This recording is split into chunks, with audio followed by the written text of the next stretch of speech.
2021వ సంవత్సరం జూన్ నెల ప్లవనామ సంవత్సరం జ్యేష్ఠ మాసం చైతన్యం సంకల్ప బలం వీడియో సంచికకు స్వాగతం. ముందుగా సంపాదకీయం. నమస్కారం. ప్లవనామ సంవత్సరం జ్యేష్ఠ మాసం 2021 జూన్ నెల వీడియో సంచిక చైతన్యం సంకల్ప బలం పాఠకులకు వీక్షకులకు స్వాగతం. మైక్రోసాఫ్ట్ చైర్మన్గా సత్య నాదెళ్ల. తెలుగు తేజానికి ఐటీ రంగంలో సమున్నత స్థానం దక్కింది. సాఫ్ట్వేర్ రంగంలో అంతర్జాతీయ దిగ్గజమైన మైక్రోసాఫ్ట్ చైర్మన్గా సత్య నాదెళ్లను నియమిస్తూ మైక్రోసాఫ్ట్ కార్పొరేషన్ బోర్డు నిర్ణయం తీసుకుంది. ప్రస్తుతం ముఖ్య కార్యనిర్వహణాధికారిగా ఉన్న సత్య నాదెళ్ల కంపెనీ చైర్మన్గా కూడా వ్యవహరించనున్నారు. అంతటి ఉన్నత స్థానానికి ఎదిగిన తొలి భారతీయుడిగా సత్య నాదెళ్ల ఘనతను సంపాదించారు. మెదడును చదివే పరికరం వచ్చింది. శరీరంలో ప్రతి అవయవ పనితీరును తెలుసుకునేందుకు సరికొత్త పరిజ్ఞానం అందుబాటులో ఉంది. మానవ హృదయం రక్తాన్ని ఎలా పంపు చేస్తుందో లైవ్లో ఓ కంప్యూటర్లో చూసే సాంకేతికను మన శాస్త్రవేత్తలు అభివృద్ధి చేశారు. కేవలం గుండె మాత్రమే కాదు, ఊపిరితిత్తులు, కాలేయం, మూత్రపిండాలు ఇలా అన్ని అవయవాల పనితీరును నిర్దిష్టంగా అంచనా వేయవచ్చు. కానీ మానవ మెదడు ఎలా పనిచేస్తుంది, ఏమైనా నిర్ణయాలు తీసుకునేటప్పుడు నాడీ కణాలు ఏ విధంగా స్పందిస్తాయో తెలుసుకునేందుకు శాస్త్రవేత్తలు పరిశోధనలు జరుపుతూనే ఉన్నారు. అమెరికాకు చెందిన కర్నల్ అనే అంకుర సంస్థ దీనికోసం ప్రత్యేకంగా హెల్మెట్ లాంటి 2 పరికరాలను అభివృద్ధి చేసింది. దీని ద్వారా మెదడు పనితీరును తెలుసుకునేందుకు వీలుంటుంది. అమెరికాలోని కాలిఫోర్నియా కేంద్రంగా పనిచేస్తున్న ఈ సంస్థ తాజాగా తాము రూపొందించిన హెల్మెట్లను పదుల సంఖ్యలో మార్కెట్లోకి తీసుకురానుంది. వీటి విలువ $50,000. కరోనా నిబంధనలు ఎవరికి? మన దేశంలో ఒక పక్క కరోనాతో బాధపడి ఎందరో ప్రాణాలు కోల్పోయారు. మరికొందరు తిండికి కూడా నోచుకోక రోడ్డును పడుతున్నారు. మరికొన్ని కుటుంబాలలో కుటుంబ సభ్యులను కోల్పోయి మానసిక బాధకు లోనే జీవోత్సవంలా బతుకుతున్నారు. ఇంకా కొందరు కోవిడ్ వచ్చి తీరుకుని శారీరక శక్తి నశించి బలవంతంగా కాలాన్ని వెళ్ళదీసేవారు కూడా ఉన్నారు. ఇంకా దురదృష్టం ఏమంటే వైద్యో నారాయణో హరి అంటూ తమ ప్రాణాలు సైతం లెక్క చేయకుండా కరోనా రోగులను కాపాడడంలో సుమారు 630 మంది తమ ప్రాణాలని పణంగా పెట్టారు. ఇలా బలైన వారిలో ఫ్రంట్లైన్ వర్కర్లుగా నర్సులు, పోలీసులు, మున్సిపాలిటీ వర్కర్స్ ఇలా ఒకరేమిటి చాలామంది ఉన్నారు. ఇటువంటి పరిస్థితుల్లో దేశం ఆర్థికంగానే కాక ఎన్నో రకాలుగా నష్టపోతోంది. ప్రజలు కూడా బాధతో అయోమయంలో ఉన్నారనడంలో ఎటువంటి సందేహం లేదు. అమెరికా నుండే కాక పలు దేశాలు మన దేశానికి వ్యాక్సిన్, వెంటిలేటర్లు అలా పలు రకాలుగా సహాయం అందిస్తున్నాయి. మన దేశంలో కూడా కొందరు డబ్బున్నవారు పేదవారికి రకరకాలుగా సహాయం అందిస్తూనే ఉన్నారు. అలాగే సేవా సంస్థలు ఎన్నో రకాలుగా వారి సహాయాన్ని అందిస్తున్నాయి. హోమియో, ఆయుర్వేదం వంటి మందులు కూడా ప్రజలకు ఎంతగానో ఉపయోగపడుతున్నాయనడంలో ఎటువంటి సందేహం లేదు. ఎందుకంటే మనం పూర్వకాలం నుండి ప్రకృతి వైద్యాన్ని ఆరాధిస్తూ వాటిని ఉపయోగిస్తూ మన ఆరోగ్యాన్ని కాపాడుకుంటున్నాం. కాబట్టి మనందరూ కూడా ప్రకృతి వైద్యానికి మనం అందరూ జోహార్లు పలకవలసిన అవసరం, వాటిని వినియోగించుకోవలసిన అవసరం కూడా ఎంతైనా ఉంది.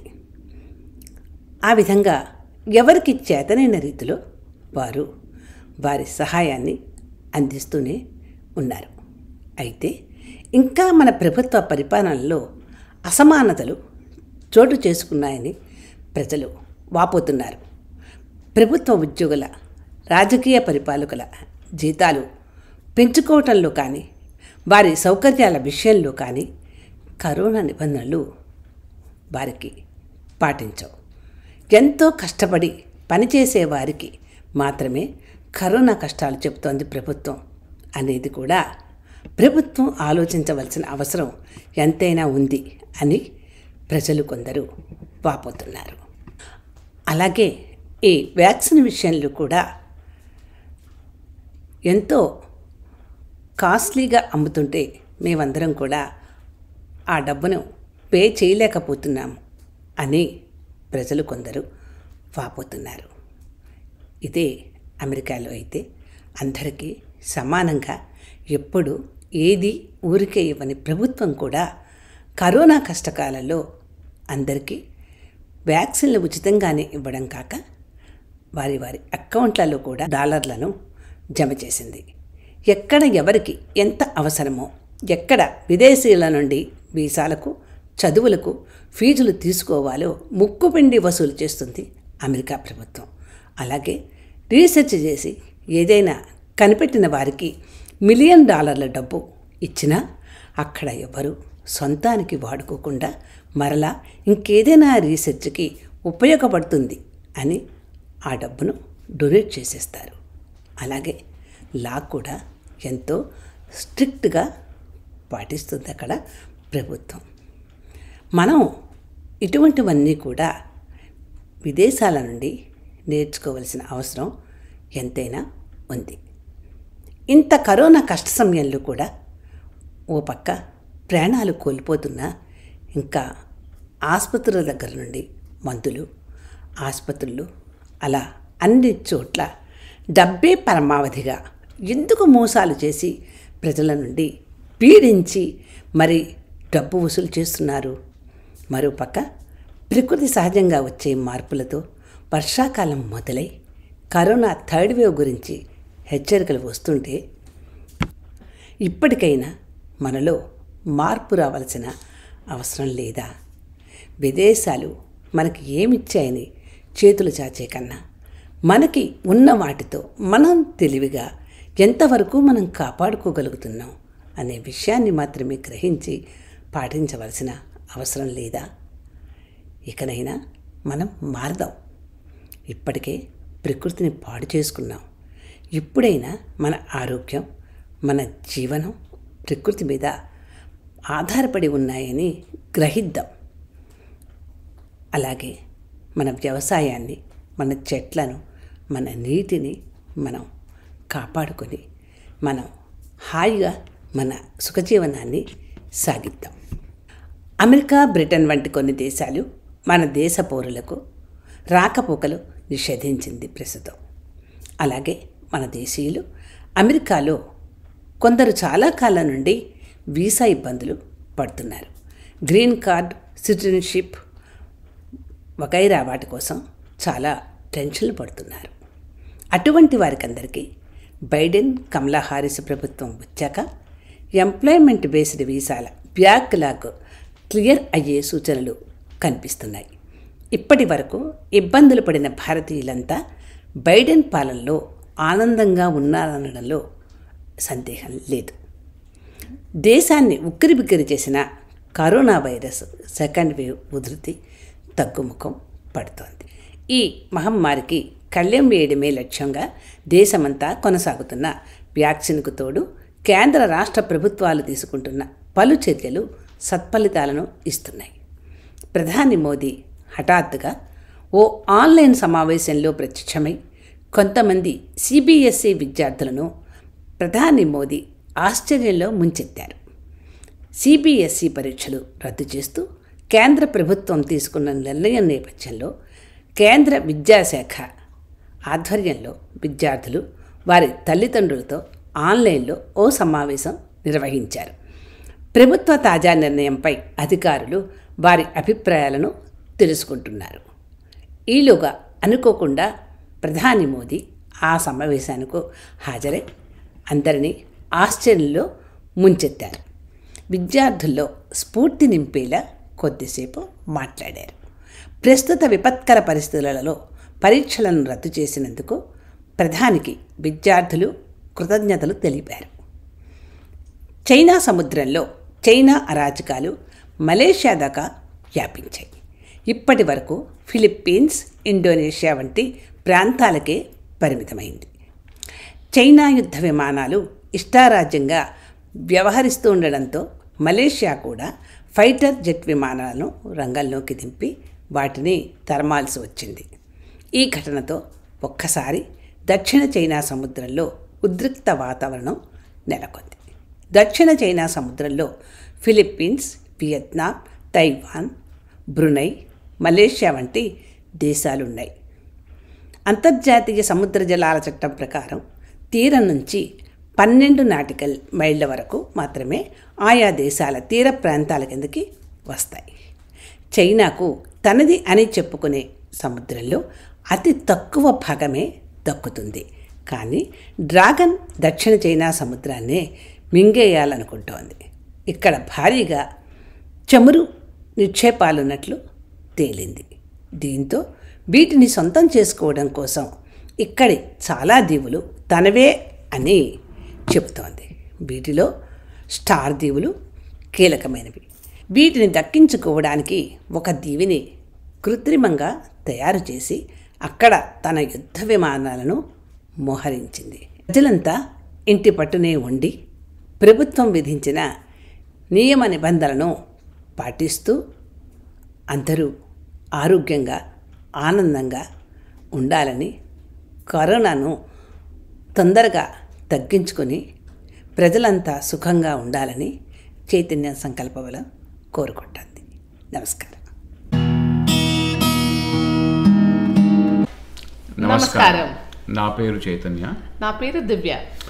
ముందుగా హితోక్తులు రాసిన వారు శ్రీమతి ఆదూరి హైమవతి. నమస్కారం. హితోక్తులు రచించిన వారు ఆదూరి హైమవతి గారు.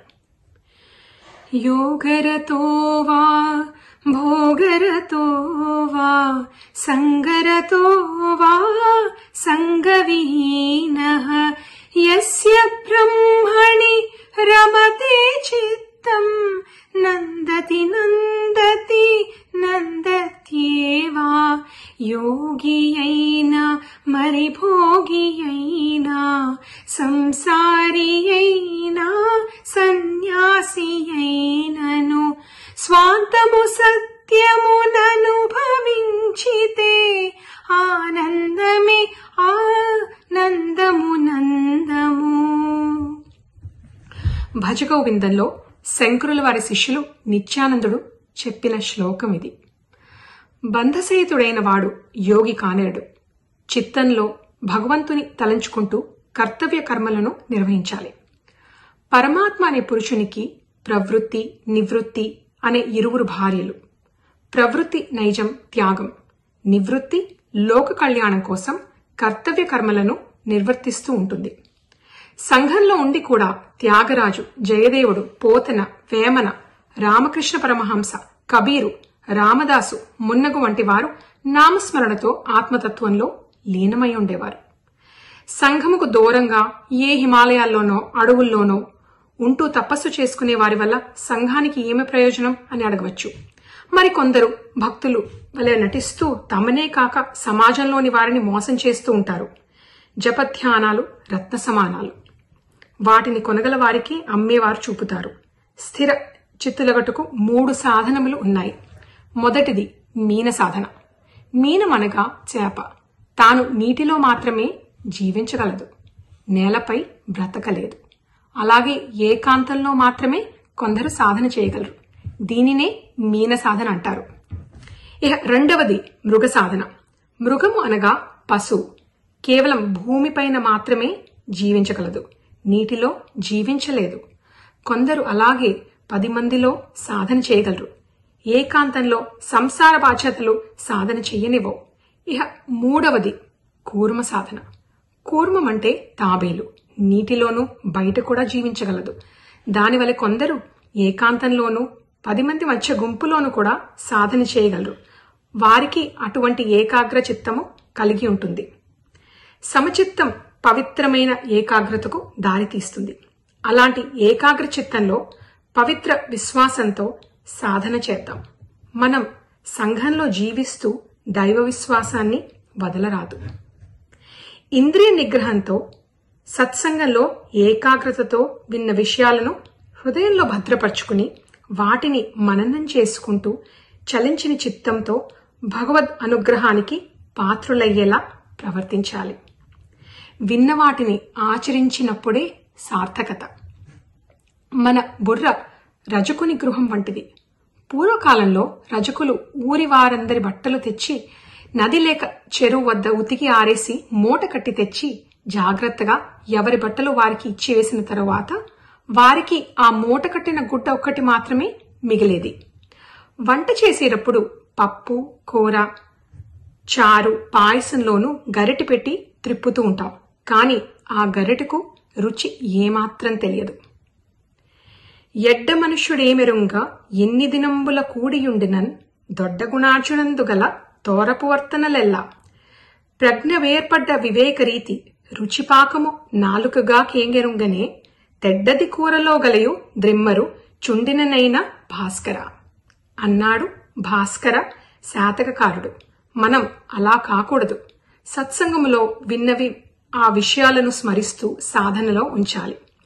కాలమును జీవితమును పవిత్రం చేసుకోవాలి. సెలవు. ఇప్పుడు ఏది ధర్మం, ఏది అధర్మం?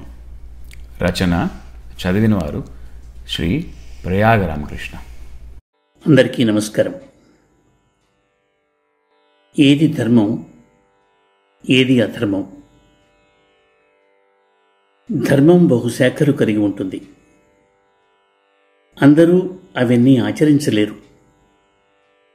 అటువంటి వారు తల్లిని, తండ్రిని, గురువుని పూజిస్తే సుఖాలు పొందుతారు.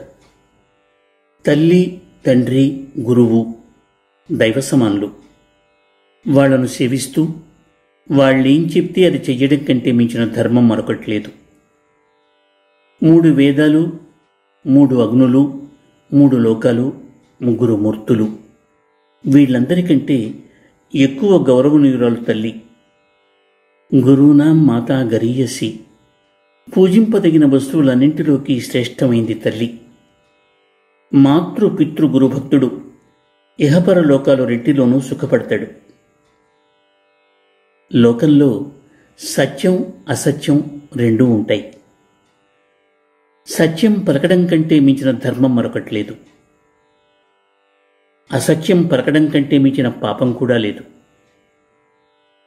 సత్యనిష్టతో ఉన్న మనిషిని కీర్తి, యశస్సు, సంపద తమంత తాముగా వచ్చి చేరతాయి. అయితే అందులో కొన్ని విశేషాలు, మినహాయింపులు ఉన్నాయి. ఒకరి ప్రాణాలు హరించాలని కానీ, ఒకరి సొత్తు దొంగిలించాలని కానీ దుర్మార్గులు ఎవరైనా ప్రయత్నం చేస్తూ ఉంటే వాళ్లకు నిజం చెప్పకూడదు, వాళ్లకు సాయం చేయకూడదు. అది పాపం, అది నేరం. అలాంటి వాళ్లను అధర్మ మార్గం నుంచి తప్పించాలి, ధర్మ మార్గం వైపు మళ్లించాలి. భూతజాలానికి మేలు కలిగించేందుకు ఎన్ని అబద్ధాలాడినా పర్వాలేదు. అది సత్యంతో సమానం, పరమధర్మం అది. సర్వభూతాలకు బాధ కలిగించే సత్యం సత్యం కాదు,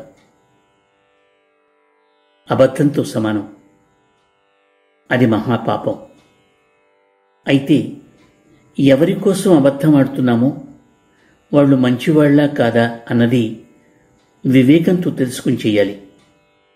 ఒక్కోప్పుడు మంచివారు చెడ్డగాను, చెడ్డవారు మంచిగాను తోస్తారు.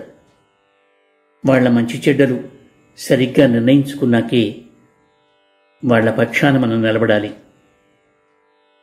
సర్వ పాపాలకు మూలం లోభం.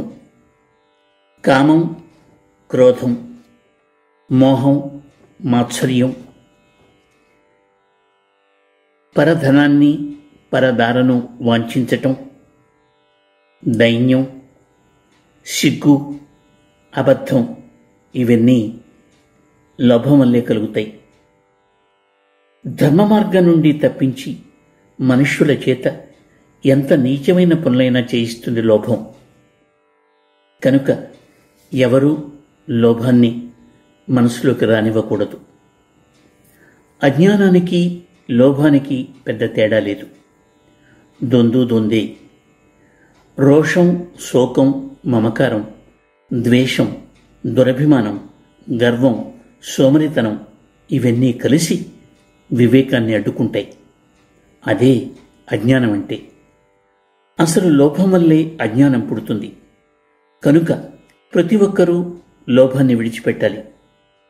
అన్నిటికంటే ఉత్తమ ధర్మం ఇంద్రియ నిగ్రహం. దీన్నే దమము అంటారు. ఆ ఒక్క గుణం అనబడిందా కామ, క్రోధ, లోభ, మోహ, మద మాత్సర్యాలను తేలిగ్గా గెలవగలుగుతాం. శీలం, మైత్రి, కరుణ, క్షమ మొదలైన సద్గుణాలన్నీ ఇంద్రియ నిగ్రహం వల్ల ఏర్పడతాయి. అలాంటి వాళ్లకు మహనీయ బ్రహ్మపదం లభిస్తుంది. ఒక రహస్యం చెప్పనా? సకల ధర్మాలకు మూలం తపస్సు. కందమూలాలు తింటూ మహనీయులు తపస్సును ఆచరిస్తారు. ఆహార నియమం కలిగి ఉండటమే తపస్సు. మాటను అదుపులో పెట్టుకోవడమే తపస్సు. మనోనిగ్రహం కలిగి ఉండటం తపస్సు. ఈ తపోధనం ఎవరికి ఉంటుందో వాళ్లకు సకల స్థావర జంగమాలు స్వాధీనమవుతాయి. చెప్పినట్టు వింటాయి. తపస్సు వల్ల సత్యం, శౌచం లభిస్తాయి. వాటి వల్ల సకల సిద్ధులు అరచేతులకు వస్తాయి. సర్వ పాపాలు నశిస్తాయి.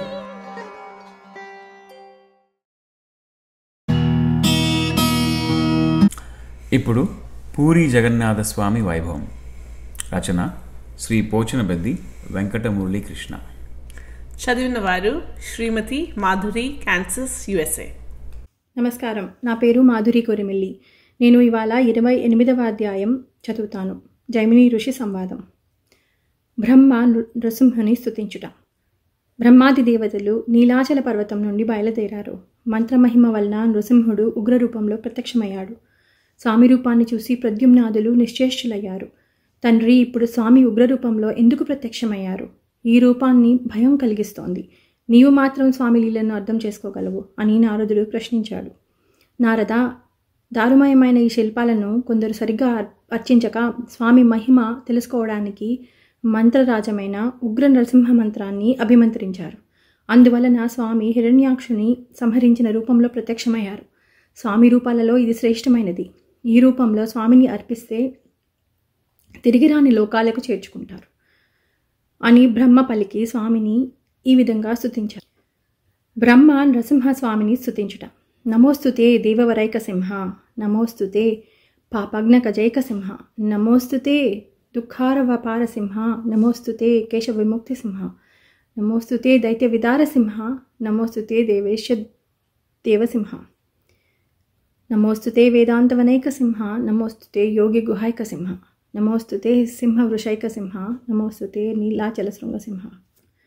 నృసింహస్వామి రూపంలో ఉన్న ఓ దేవదేవ, పాపాలనే ఏనుగులకు సింహము వంటివాడా, దుఃఖమును సముద్రంలో దాటించువాడా, తేజోమయ రూపాన్ని ధరించినవాడా, అన్ని రూపాలను ధరించినవాడా, కష్టాల నుండి ముక్తి కలిగించినవాడా, దివ్య శరీరం కలవాడా, వీరులలో ఉత్తమమైనవాడా, దైత్యుని చీల్చినవాడా, దేవాదిదేవ, వేదాంతము అను వనంలో సింహము వంటివాడా, యోగుల హృదయాలనే గుహలో సింహము వంటివాడా, సింహాలలో ఉత్తమమైన సింహరూపం కలవాడా, నీలాద్రి పర్వతంపై నివసించువాడా, ఓ స్వామి నీకు నమస్కారం.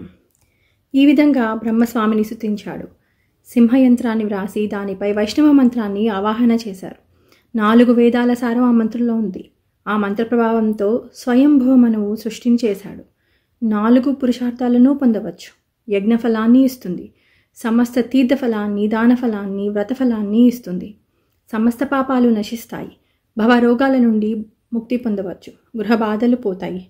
బ్రహ్మ ఇంద్రద్యుమ్నునికి నరసింహ మంత్రాన్ని ఉపదేశించాడు. ఆ మంత్ర ప్రభావం వలన నరసింహస్వామి రాజుకి ఈ విధంగా కనపడ్డాడు. శాంతస్వరూపుడైన నరసింహుని వక్షస్థలముపై లక్ష్మీదేవి ఉంది. చక్రము, పినాకము ధరించి ఉన్నాడు. సూర్యుడు, చంద్రుడు, అగ్ని కన్నులుగా ఉన్నారు. 32 దళాల ఉన్న యోగ పట్టాపై మంత్రబద్ధాలు కలిన దీర్ఘ కర్ణికాల మధ్య స్వామి లక్ష్మీదేవి ముఖాన్ని చూస్తూ ఉన్నాడు. బలభద్రుడు తన పడగలతో గొడుగు పట్టి ఉన్నాడు. అటువంటి దివ్య స్వరూపంతో ఉన్న స్వామిని చూసి రాజు ఆనందించాడు. స్వామి చరిత్ర చాలా ఆశ్చర్యంగా ఉంది. రథంపై 4 రూపాలలో ఉన్న స్వామి ఇప్పుడు ఒకే రూపంలో ఉన్నాడు. రథంలో ఉన్న రూపాలను మందిరంలో ప్రతిష్ఠించమని ఆకాశవాణి చెప్పింది. ఇది నిజమేనా అని రాజు బ్రహ్మను అడిగాడు. బ్రహ్మ చిరునవ్వు నవ్వి, ఓ రాజా, స్వామి రూపాలలో ఈ నృసింహకృతి మొదటిది. ఈ ప్రతిమ సాక్షాత్ పరబ్రహ్మ స్వరూపం, అఖండ ఆనందాన్ని ఇస్తుంది. ఈ స్వామి 4 వేదాలను అనుసరించి జగత్తును సృష్టించి తనను తాను సృష్టించుకున్నాడు. శబ్దబ్రహ్మ, పరబ్రహ్మ వేరు కాదు. ప్రళయ సమయంలో 2 రూపాలు ఒకటే అవుతాయి. శబ్దార్థాలు వేరు కాదు, 2 కలిసే ఉంటాయి. వీటి నుండి వేదాలు పుట్టాయి. బలరాముడు ఋగ్వేద రూపం, సుభద్ర యజుర్వేద రూపం, నరసింహుడు సామవేద రూపం, సుదర్శనం అధర్వణ వేద రూపం.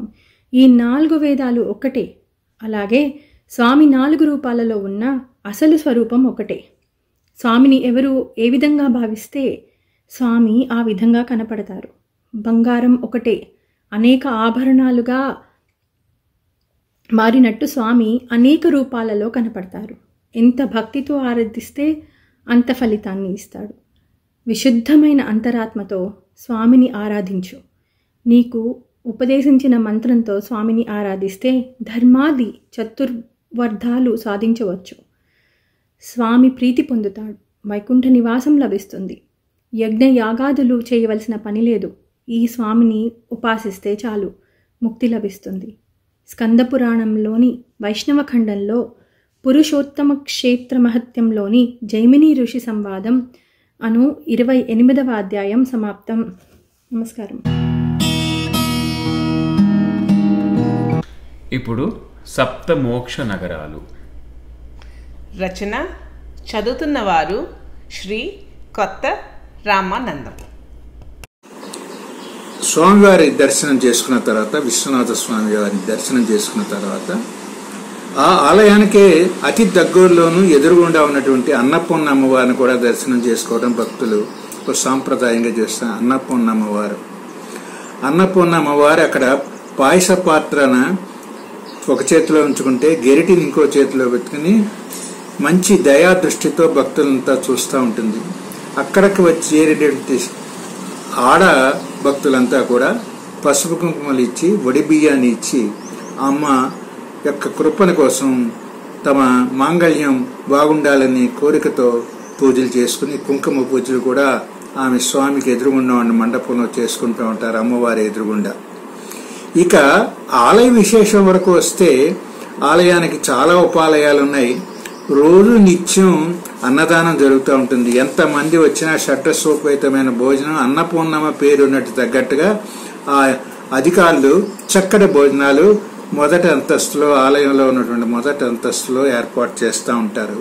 ఇంకో విశేషం ఏంటంటే, అన్నపూర్ణమ్మ వారి విశేషం ఏంటంటే, అక్కడ జరిగేటువంటి దీపావళి, నరక చతుర్థి కార్యక్రమాల టైంలో పై అంతస్తులో బంగారు అన్నపూర్ణమ్మ వారి యొక్క దర్శనం మనకి లభిస్తుంది. వేలాది జనం అంతా కూడా ఆ రోజు గురించి వెయిట్ చేసి అక్కడ ఆ టైంలో ఉండి అక్కడ అమ్మవారిని దర్శనం చేసుకోవడం ఒక ఆనవాతిగా అయింది. చాలా పుణ్యప్రదమైనటువంటి ఆ దర్శనం మనం కొంతమందికి లభిస్తుంది. మనం కూడా ఒకసారి దాని తగ్గట్టుగా ప్రాజెక్టు తయారు చేసుకుని మనం అక్కడ దర్శనం చేసుకున్నట్టయితే బాగుంటుందని నా సూచన.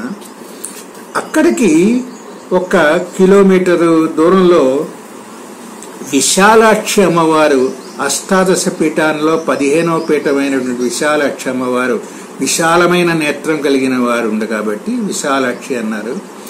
ఆమె అక్కడ దర్శనం మనకి ఇస్తూ ఉంటారు భక్తులందరికీ కూడా. అక్కడ ఒక చేతిలో త్రిశూలం, ఒక చేతిలో డమరకంతో దర్శనం ఇస్తూ ఉంటారు. అక్కడ మొదటి ప్రధానమూర్తికి ఎదురుగుండా బంగారమూర్తిని కూడా శంకరాచార్యుల వారు వచ్చినప్పుడు ఇచ్చినట్టుగాను, అక్కడ శంకరాచార్యుల వారి దర్శనం చేసుకున్నట్టుగాను మనకు కనపడుతూ ఉంటుంది. అక్కడ కూడా స్త్రీలంతా కూడా పసుపు కుంకాలు ఇచ్చి తమ మాంగళ్య బలాన్ని కాపాడమని వినమ్రతతో పూజలు చేస్తూ ఉంటారు. ఈ రకంగా వచ్చిన తర్వాత అండి ఇంకొక అమ్మవారు ఉన్నారు.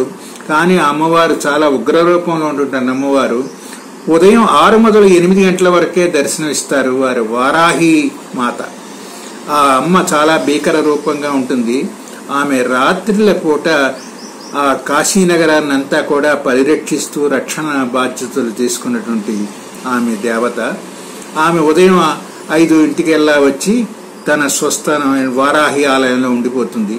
6 గంటలకల్లా పూజలు జరిపి ఆలయ పూజాధికారి మనకు దర్శనానికి ఎలవ చేస్తారు. అయితే ఎదురుగుండా ప్రత్యక్షంగా మన దర్శనం దొరకదు. అక్కడ ఒక వింతైనటువంటి విశేషం. మనం పై అంతస్తుకి వెళ్ళి ఆ అంతస్తులో 2 చిన్న రంధ్రాలు ఉన్నట్టయితే ఆ రంధ్రాలు కూడా మనం చూడగలిగితే ఒక రంధ్రం నుంచి అమ్మవారి యొక్క పాదాలు కనపడతాయి. ఇంకో రంధ్రం నుంచి వస్తే పైన కిరీటం, కొద్దిగా నాసికం, కొంత మొహంలో కొంత పోర్షన్ ఎదురుగుండా కాకుండా సైడ్ నుంచి చూసినట్టుగా కనపడుతుంది.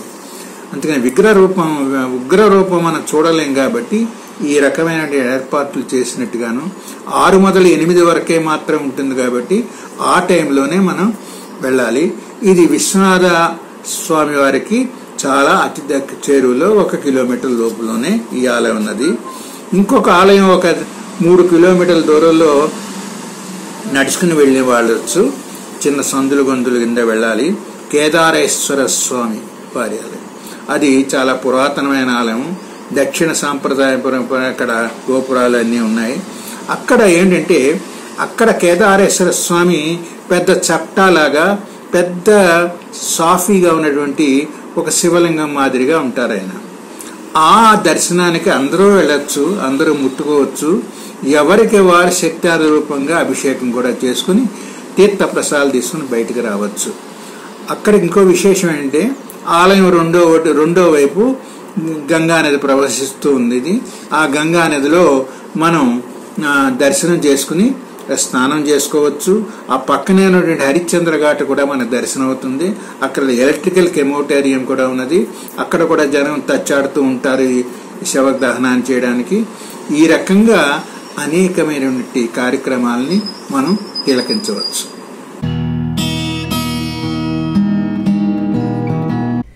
ఇప్పుడు ప్రేమంటే ఇంతే. రచన శ్రీ ఇంద్రగంటి వెంకట సుబ్బారావు. చదివిన వారు శ్రీమతి గాయత్రి. Very good. అటువంటి మంచి మనసున్న వ్యక్తి దగ్గర ఉద్యోగం దొరకడం చాలా సంతోషంగా ఉంది. నీ ఉద్యోగం ఎలా ఉంది? ఎన్ని ప్రమోషన్స్ వచ్చాయి? ఏమైనా అవార్డ్స్ వచ్చాయా? నా ఉద్యోగం ఇప్పటికి 3 పురస్కారాలు, 6 బదిలీలు, 4 పదోన్నతులతో విలసిల్లింది. గ్రేట్, 3 పురస్కారాలు వచ్చాయి. కంగ్రాట్స్. ఇంతలో ఫుడ్ వచ్చింది. వెయిటర్ ని సర్వ్ చేయవద్దని చెప్పాడు కృష్ణమోహన్. రాధ సర్వ్ చేయబోతే కృష్ణమోహన్ ఆపి, నేను సర్వ్ చేస్తాను. ఇలాంటి అవకాశం మళ్ళీ రావచ్చు, రాకపోవచ్చు. ఇది నా భాగ్యం అన్నాడు. బావా, నాలో ఏమైనా మార్పు వచ్చిందా? ఏమీ లేదు. అప్పటి చిత్రలాగా అప్పుడున్నావు, ఇప్పటి జయచిత్రలాగా ఇప్పుడున్నావు అని ఏడిపించాడు. ఇది టూ మచ్. నేను అంత భారీగా ఉన్నానా అంటూ గారంగా బుంగమూతి పెట్టింది. అంత లేవు, కానీ ఇదివరకు కన్నా బాగా బుద్దుగా ఉన్నావు. ఆడవాళ్లకి పెళ్లిళ్ళైనాక బాగా మార్పు వస్తుందాయన. అవును, అయినా ఆడవాళ్ళు బుద్దుగా ఉంటేనే అందంగా ఉంటారు. తా వలచింది రంభ అన్నారు. వాళ్ళ భోజనాలు పూర్తయ్యాక లస్సీ తాగి 10 నిమిషాలు రిలాక్స్ అయ్యి మళ్ళీ బయలుదేరారు. కారు దగ్గరికి వచ్చాక, ఇప్పుడు నేను కార్ డ్రైవ్ చేస్తాను, నువ్వు కాసేపు రిలాక్స్ అవ్వు అంది అనురాధ. నిజంగా? డ్రైవింగ్ ఎప్పుడు నేర్చుకున్నావు? కార్ స్టార్ట్ చేసి డ్రైవ్ చేస్తూ 10 సంవత్సరాలు దాటింది డ్రైవింగ్ నేర్చుకుని. కృష్ణ, చాలా రోజులైంది నీ పాట విని. ఒక పాట పాడవా అని అడిగింది అనురాధ. ఓకే, పాడతాను. ఏ పాట కావాలి? మూగ మనసుల్లో పాట. పాడతా తీయగా చల్లగా. ఆ పాట బీచ్కి వెళ్ళిన తర్వాత పాడతాను. ఎందుకంటే ఇప్పుడు స్టీరింగ్ నీ చేతిలో ఉంది కదా. ఆ పాట వింటూ నువ్వు నిద్రపోతే ప్రమాదం అన్నాడు కృష్ణమోహన్ నవ్వుతూ. సరే, నీకు నచ్చిన పాట పాడు అంది రాధ. ఔరా అమ్మ కచ్చల, ఆలకించు నమ్మడల్లా, పూలోంకే రంగ్సే దిల్కీ కలంసే చక్కగా పాడి వినిపించాడు కృష్ణమోహన్. పూడిమడక బీచ్ చేరేసరికి మధ్యాహ్నం 3:30 అయింది. శీతాకాలం కావటం వలన ఎండ తీవ్రత ఎక్కువ లేకపోయినా 1 గంట కారులోనే కూర్చుని కబుర్లు చెప్పుకుందామని అనురాధ కోరడంతో కారులో కూర్చుని కబుర్లు మొదలెట్టారు. నేను హైదరాబాద్ వదిలేశాక ఇదే కలవడం. ఇప్పుడు చెప్పు నీ సంగతులు అన్నాడు కృష్ణమోహన్. చెబుతాను. ముందు ఈ 23 ఏళ్లలో నన్ను చూడటానికి ఎందుకు రాలేదో చెప్పు. ఏం చెప్పమంటావు? నేనేం చెప్పినా అది కొంటెసాకవుతుంది. హైదరాబాద్ నుండి ఈ ఊరు వచ్చాక నేను జరిగిన దాని నుండి కోలుకోవడానికి కొంత సమయం పట్టింది. తర్వాత రుక్మిణితో వివాహం జరిగింది. ఆ తర్వాత నాకు పదోన్నతి మీద ఢిల్లీ బదిలీ అయింది. అక్కడి నుండి మద్రాసు, బెంగళూరు, కలకత్తా, తిరిగి వైజాగ్, ఇప్పుడు బాంబే వెళ్ళాలి. ఈ చక్రభ్రమణం వల్ల, ఉద్యోగరీత్యా చాలా బిజీ అవడం వల్ల నేను గతాన్ని దాదాపు మర్చిపోయాను. నేను మద్రాసులో ఉండగా ప్రకాష్ చనిపోయాడని పిడుగులాంటి వార్త విన్నాను. నాకు దాదాపు 3 నెలల తర్వాత వైదేహి అక్కయ్య వాళ్ళు తిరుపతి వచ్చి అక్కడి నుండి మద్రాసు వచ్చినప్పుడు తెలిసింది. ఆ వార్త విన్న వెంటనే కాళ్ళ కింద నేల ఖాళీ అయ్యి ఆగదంలోకి పడిపోయినట్లు అయింది. 2 రోజులు రోధిస్తూనే ఉన్నాను. నా పరిస్థితి చూసి, అందుకే నీకింతవరకు చెప్పలేదురా అంది అక్కయ్య. వంశీ అప్పటికి 3 ఏళ్లవాడు, సుప్రియ ఏడాది పిల్ల. నా పరిస్థితి చూశాక చిన్నపిల్లలతో రుక్మిణి ఇబ్బంది పడుతుందని అక్కయ్యని వారం రోజులు ఉంచేశారు బావగారు. 3 రోజుల తర్వాత కాస్త కోలుకుని ఆఫీస్కి వెళ్ళాను. అటువంటి సమయంలో రుక్మిణి ఒక పసిపాపను చూసుకున్నట్లు చూసుకుని నన్ను ఓదార్చింది. పూర్తిగా కోలుకోవడానికి 10 రోజులు పట్టింది. నా పరిస్థితి చూసి, ఒకసారి అనురాధను చూసి వద్దామండి. ఆవిడని చూస్తే మీలో గూడు కట్టుకున్న ఈ దుఃఖానికి ఉపశమనం లభిస్తుంది అంది రుక్మిణి. వాళ్ళకి చాదస్తాలు ఎక్కువ. అందువల్ల రాధ నుదుటి మీద బొట్టు తీసేస్తారేమో. రాధ నుదుటి మీద బొట్టు లేకుండా నేను చూడలేను, చూసి భరించలేను అని రుక్మిణితో చెప్పాను. ఒకవేళ ఈయన ఊహించినట్లే జరిగితే ఈయనను కంట్రోల్ చేయలేము అనే ఆ ఆలోచనని విరమించుకుంది రుక్మిణి. అందుకనే మొన్న నిన్ను మొదటిసారి చూసినప్పుడు ముందు నీ నుదుటి మీద బొట్టు ఉందా లేదా అని చూశాను. బొట్టు కనపడినాక అమ్మయ్య అనుకున్నాను.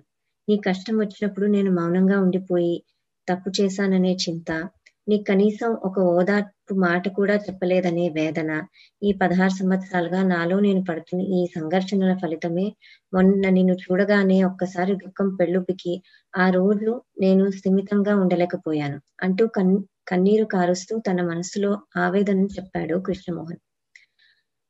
ప్రకాష్ విషయం వచ్చేసరికి అనురాధకు కూడా దుఃఖం వచ్చి కన్నుకు వచ్చి వెక్కి వెక్కి ఏడవసాగింది. సారీ రాధా, ప్రకాష్ గుర్తుకొచ్చాడా? అనవసరంగా నిన్ను కలవర పెట్టాను. కాస్త మంచినీళ్ళు తాగు, సర్దుకుంటుంది అంటూ ఓదార్చి మంచినీళ్ళు తాగించాడు కృష్ణమోహన్. అవును, గుర్తుకొచ్చారు. ఆయన పోయిన తర్వాత నన్ను ఎంతో మంది చాలా రకాలుగా ఓదార్చారు. కానీ ఎవరు ఎన్ని రకాలుగా ఓదార్చినా నేను నీ దగ్గర నుండి ఈ ఓదార్పును కోరుకున్నాను.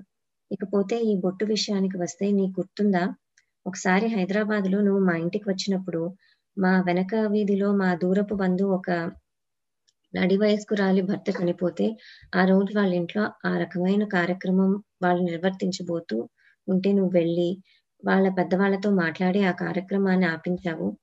ఆ రోజు ఆడదానికి బొట్టు, కాటుక, పువ్వులు, గాజులు పెళ్లి జరగక ముందు నుంచి ఉన్నాయి. భర్తతో పాటు అవి రాలేదు. అందుకని అతను చనిపోయాక వాటిని స్త్రీ ఎందుకు విసర్జించాలి? ఆ పసిపిల్లలు రోజు వాళ్ళ అమ్మని చూసి ఈ విషాదాన్ని తలుచుకుని బాధపడరా? పోయిన కన్నతండ్రిని ఎలాగో మనం ఎవరమూ తిరిగి ఇవ్వలేము. కనీసం ఆ తల్లి పచ్చగా కనబడితే ఆ చిన్న హృదయాలు కాస్త ఊరట చెందుతాయి. అవి నువ్వన్న మాటలు నా మస్తిష్కంలో నిలిచిపోయాయి. అందుకే వాటిని వదిలివేయడానికి నేను ఒప్పుకోలేదు. దాని గురించి ఇంట్లో చాలా పంచాయతీ జరిగింది. నలుగురు 4 రకాలుగా అనుకుంటారు. మా పరువు నలుగురిలోనూ తీసేస్తావు. ఆ మోహన్ మాటలు నీ బుర్రలో బాగా నాటుకుపోయాయి. అందుకే నువ్వు ఇలా మూర్ఖంగా ప్రవర్తిస్తున్నావు అంటూ అమ్మా నాన్నగారు చాలా గొడవ చేశారు. అయితే అన్నయ్యలు, వదినలు నన్ను పూర్తిగా సమర్థించారు. నన్ను తప్పుగా అర్థం చేసుకోకు బావా. నువ్వు ఎందుకు రాలేదో తెలుసుకోవాలని కుతూహలంతో అడిగాను, కానీ నీ వివరణ కోసం కాదు అంది అనురాధ.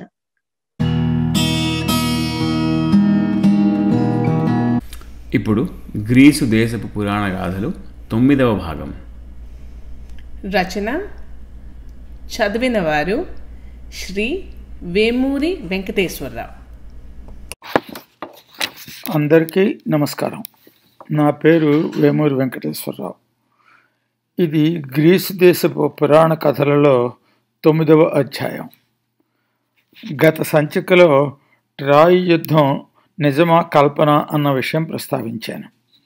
ఇప్పుడు ఇలియాడ్ గురించి టూకీగా చెబుతాను, సావధానంగా వినండి. భారతీయ వాంగ్మయంలో భారతం ఎలాంటిదో పాశ్చాత్య వాంగ్మయాలకి ఇలియాడ్ అలాంటిది. తరచి చూస్తే రెండింటికి మధ్య చాలా పోలికలు కనిపిస్తాయి. మహాభారత యుద్ధం 18 రోజులు జరిగితే ట్రాయ్ యుద్ధం 10 ఏళ్ళు జరిగింది. యుద్ధం అయిపోయిన తర్వాత దాదాపు 60 ఏళ్ల తర్వాత జనమేజయుని సర్పయాగంతో వ్యాసుడు రాసిన భారతం కథ మొదలవుతుంది.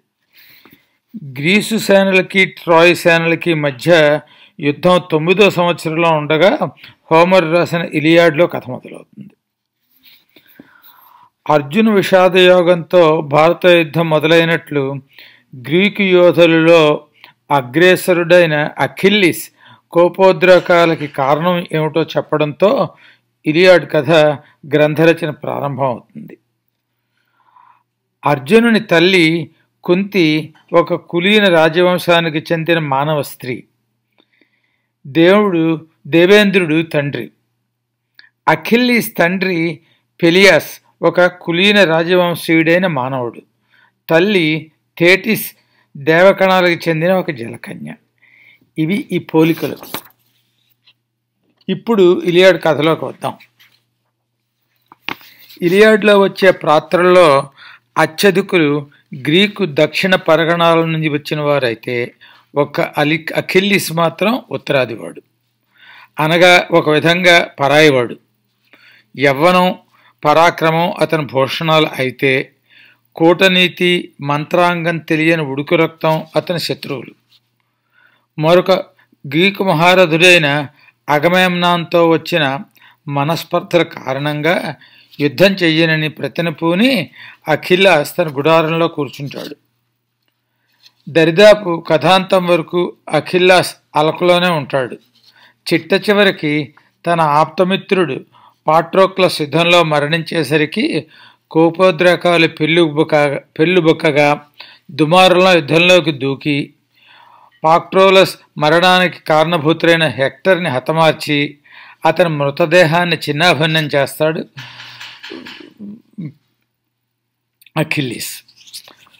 కొడుకు మృతదేహాన్ని తెచ్చుకుందుకని హెక్టర్ తండ్రి ప్రియం అర్ధరాత్రి వేళ అఖిల్లాస్ ఆవాసానికి వెళ్ళడంతో కథ పూర్తవుతుంది. టూకీగా ఇది కథ. ఆశ్చర్యకరమైన విషయం ఏమిటంటే సినిమాల ద్వారా బహుళ ప్రచారం పొందిన కొయ్యగుర్రం ప్రస్తావన ఇలియాడ్లో కనిపించదు. ఇది టూకీగా ఇలియాడ్లో ముఖ్య కథాంశం. ఇదంతా ఒలింపియన్ దేవుళ్ళ కనుసన్నల్లో జరుగుతుంది. అనగా ఈ దేవుళ్ళు కేవలం ప్రేక్షకులు కాదు, వీరు కూడా ఇరుపక్షాలకు వెనక ఉండి పురికొల్పడం, మద్దతు ఇవ్వడం వంటి పనులు చేస్తూ ఉంటారు. కనుక ట్రాయ్ యుద్ధం కేవలం 2 మానవ పక్షాలకి మానవ సైన్యాలకి పరిమితమైన యుద్ధం కాదు, దేవుళ్ళ మధ్య జరిగిన యుద్ధం కూడాను.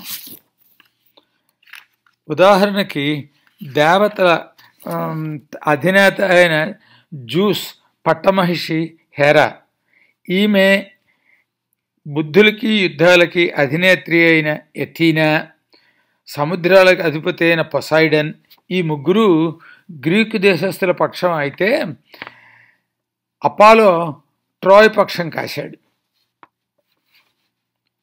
హృదయ విదారకమైన అంశం ఏమిటంటే యుద్ధంలో మరణం తథ్యం. యుద్ధంలో పాల్గొనేవారు తద్వారా మరణించేవారిలో యువత ఎక్కువ. అఖిల్లీస్ వయస్సులో పిన్నవాడు, ఉడుకు రక్తం వాడు, తల్లి ద్వారా సంక్రమించిన దైవాంశ దన్నుగా ఉన్నా యుద్ధంలో మరణాన్ని జయించలేకపోతాడు. శౌర్య పరాక్రమాలతో అల్పకాలం బతికిన తరువాత వీరస్వర్గం కావాలా లేక సాధారణమైన జీవితంతో పూర్ణాయుద్ధాయం కావాలా అని అడిగితే యుద్ధంలో మరణాన్ని ఎదుర్కొని వీరస్వర్గాన్నే కోరుకుంటాడు. అఖిల్లిస్ చేతుల్లో చచ్చిపోయిన హెక్టర్ కూడా యువకుడే. భారత యుద్ధంలో అభిమన్యుడు ఒక్కడే యువకుడు, మిగిలిన వారంతా కురువృద్ధులే. మరి దేవుళ్ళ సంగతి? వారు అమరులు, వారికి మరణం లేదు. వారు వారి ఇష్టం వచ్చిన ఆటలు ఆడవచ్చు. మరణం లేకపోయినా దేవతలు కూడా కొన్ని కష్టాలను ఎదుర్కోక తప్పలేదు. అఖిల్లిస్ మరణంతో అమరత్వం పొందిన అతని తల్లి థేటిస్ గర్భశోకంతో బాధపడుతూనే ఉంటుంది నేటికి.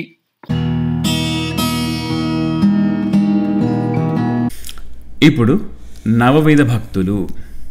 రచన చదువుతున్నవారు శ్రీమతి ఆదూరి హైమావతి. నవవిధ భక్తి మార్గాల్లో 7వది దాస్యం. బామ్మ మనవరాలు కుమారికి చెప్తుంది, కుమారి, ఈరోజు 7వదైన భక్తి మార్గాల్లో దాస్యము అనే దాని గురించి చెప్తాను విను. దాస్యము అంటే అర్థాలు నీకు తెలిసే ఉంటాయి, అయినా చెప్తున్నాను. దాస్యానికి సేవ, పని, సర్వీస్ అనే అర్థాలున్నాయి. విజయనగరంలో ఒక పెద్ద హాస్పిటల్కు స్వంతదారు స్వరాజ్యలక్ష్మి. ఒక రోజున ఆమె ఉదయం వాహ్యాళికి బయలుదేరింది ఒంటరిగా. ఆలోచిస్తూ నడుచుకుంటూ ఒక పార్కులో మెల్లిగా నడుస్తున్నది ఒకటే. ఏదో ఆలోచిస్తున్న ఆమె ముందు వేగంగా పాకిపోతున్న పామును చూడనే లేదు పాపం. దాని మీద కాలేయడం, అది కాటేసి జరజరా గుట్టల్లోకి పాకిపోవడం జరిగిపోయింది. దూరంగా ఒక చెట్టు క్రింద నుంచి చూస్తున్న నందిని అనే ఒక 10 ఏళ్ల అనాథ బాలిక అది గమనించింది. వేగంగా వచ్చి కళ్ళు తిరిగి పడిపోతున్న స్వరాజ్యలక్ష్మిని పట్టుకుని క్రింద పడుకోబెట్టింది. వెంటనే తన చిరుగుల పరికిణ చింపి పాదానికి పైన గట్టిగా కట్టింది. తన జాకెట్కుని సేఫ్టీ పిన్ను తీసి పాము కాటేసిన చోటు గుచ్చి పాదాన్ని గట్టిగా వత్తి రక్తాన్ని బయటికి పిండింది. మంచి ధైర్యం గల పిల్లది. పరుగున వెళ్ళి తాను త్రాగటానికి ఉంచుకున్న సీసాలో అక్కడి ట్యాప్ నీళ్లు తెచ్చి గాయాన్ని కడిగి మళ్ళా మరోమారు ఆ పాదం వద్ద గుచ్చి పాదాన్ని గట్టిగా నొక్కి రక్తం పిండింది. ఇలాగా 2-3 సార్లు చేసిన తర్వాత చేసింది. అప్పటికి కొంచెం తెల్లవారుతుండగా పార్కులో నడవడానికి చాలా మంది వచ్చారు. ఆ పడిపోయిన ఆమె ఎవరో ఆ పిల్లకు తెలియదు. కాకపోతే మంచి పిల్ల గనక సేవాభావంతో ఆమెకు సేవ చేసింది. పార్కులోకి నడవడానికి వచ్చిన కొంతమంది డాక్టర్ స్వరాజ్యలక్ష్మిని చూసి ఆవిడెవరో గుర్తించి వెంటనే ఒక ఆటో పిలిచి ఆమెను ఆమె హాస్పిటల్కే పంపారు. ఆమె వెంట తోడుగా నందిని కూడా వెళ్ళింది. ఆమెను హాస్పిటల్ వార్డులోకి గబగబా ఒక ప్రత్యేక గదిలోకి వైద్య సిబ్బంది అంతా తరలించారు. ఆ అమ్మాయి అక్కడే బయట కూర్చొనుంది. అమ్మాయిని పట్టించుకునే వాళ్ళు ఎవ్వరూ లేరు. ముందర స్వరాజ్యలక్ష్మికి అంతా అటెండ్ అయ్యారు. సాయంత్రానికి స్వరాజ్యలక్ష్మికి మెలకు రాగానే ముందుగా ఆ అమ్మాయిని గురించి అడిగి దగ్గరకు పిలిపించుకుంది. అమ్మాయి పేరు అడిగి తెలుసుకుంది. నందినికి తినను కట్టుకోను ఏర్పాట్లు చేయించి ఒక రోజంతా హాస్పిటల్లో ఉన్నాక తనతో నందినిని తన ఇంటికి తీసుకొచ్చుకుంది స్వరాజ్యలక్ష్మి. వారం పాటు విశ్రాంతిగా ఉన్న స్వరాజ్యలక్ష్మిని ఎందరు సేవకులున్నా నందిని తానే దగ్గరుండి అన్నీ చూసుకుంది. ఒక వారం అయ్యాక స్వరాజ్యలక్ష్మి ఆరోగ్యంగా లేచి తిరగసాగింది. నందిని దగ్గరకు పిలిచి వివరాలన్నీ అడిగింది. నందిని తనకున్న ఒకే ఒక అవ్వ చనిపోవటాన, ఆ పార్కులో రాత్రులు పడుకుంటున్నానని, ఒంటరిగా తనకెవ్వరూ లేరని చెప్పింది. 5వ క్లాసు వరకు సర్కార్ బడిలో చదువుకున్నానని, అవ్వ పోయాక ఆ పూరి పాకాన్ని ఎవరో ఆక్రమించుకుని తనను తరిమేశారని కూడా చెప్పింది స్వరాజ్యలక్ష్మికి.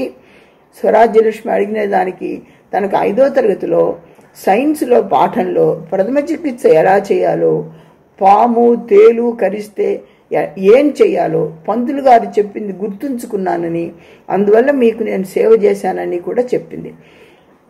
ఆ నందిని వినయానికి, సేవాభావానికి స్వరాజ్యలక్ష్మి ఎంతో సంతోషించింది. ఎవరైతేనేం తన ప్రాణాలు కాపాడింది కదా. అందుకని వివాహం కాని స్వరాజ్యలక్ష్మి ధైర్యంగా ఎవరో తెలియని తన ప్రాణం కాపాడిన నందినిని తన పెంపుడు కుమార్తెగా దత్తు తీసుకుంది. వైద్యం చదివించి గొప్ప డాక్టర్ని చేసి తన హాస్పిటల్ అంతా నందినికి అప్పగించింది. అదిరా కుమారి సేవ వలన మనకు చేకూరే లాభం మానవ సేవే మాధవ సేవ అయినా దాని వలన చేకూరే లాభం మాత్రం చాలా గొప్పది సుమా అని ముగించింది బామ్మ.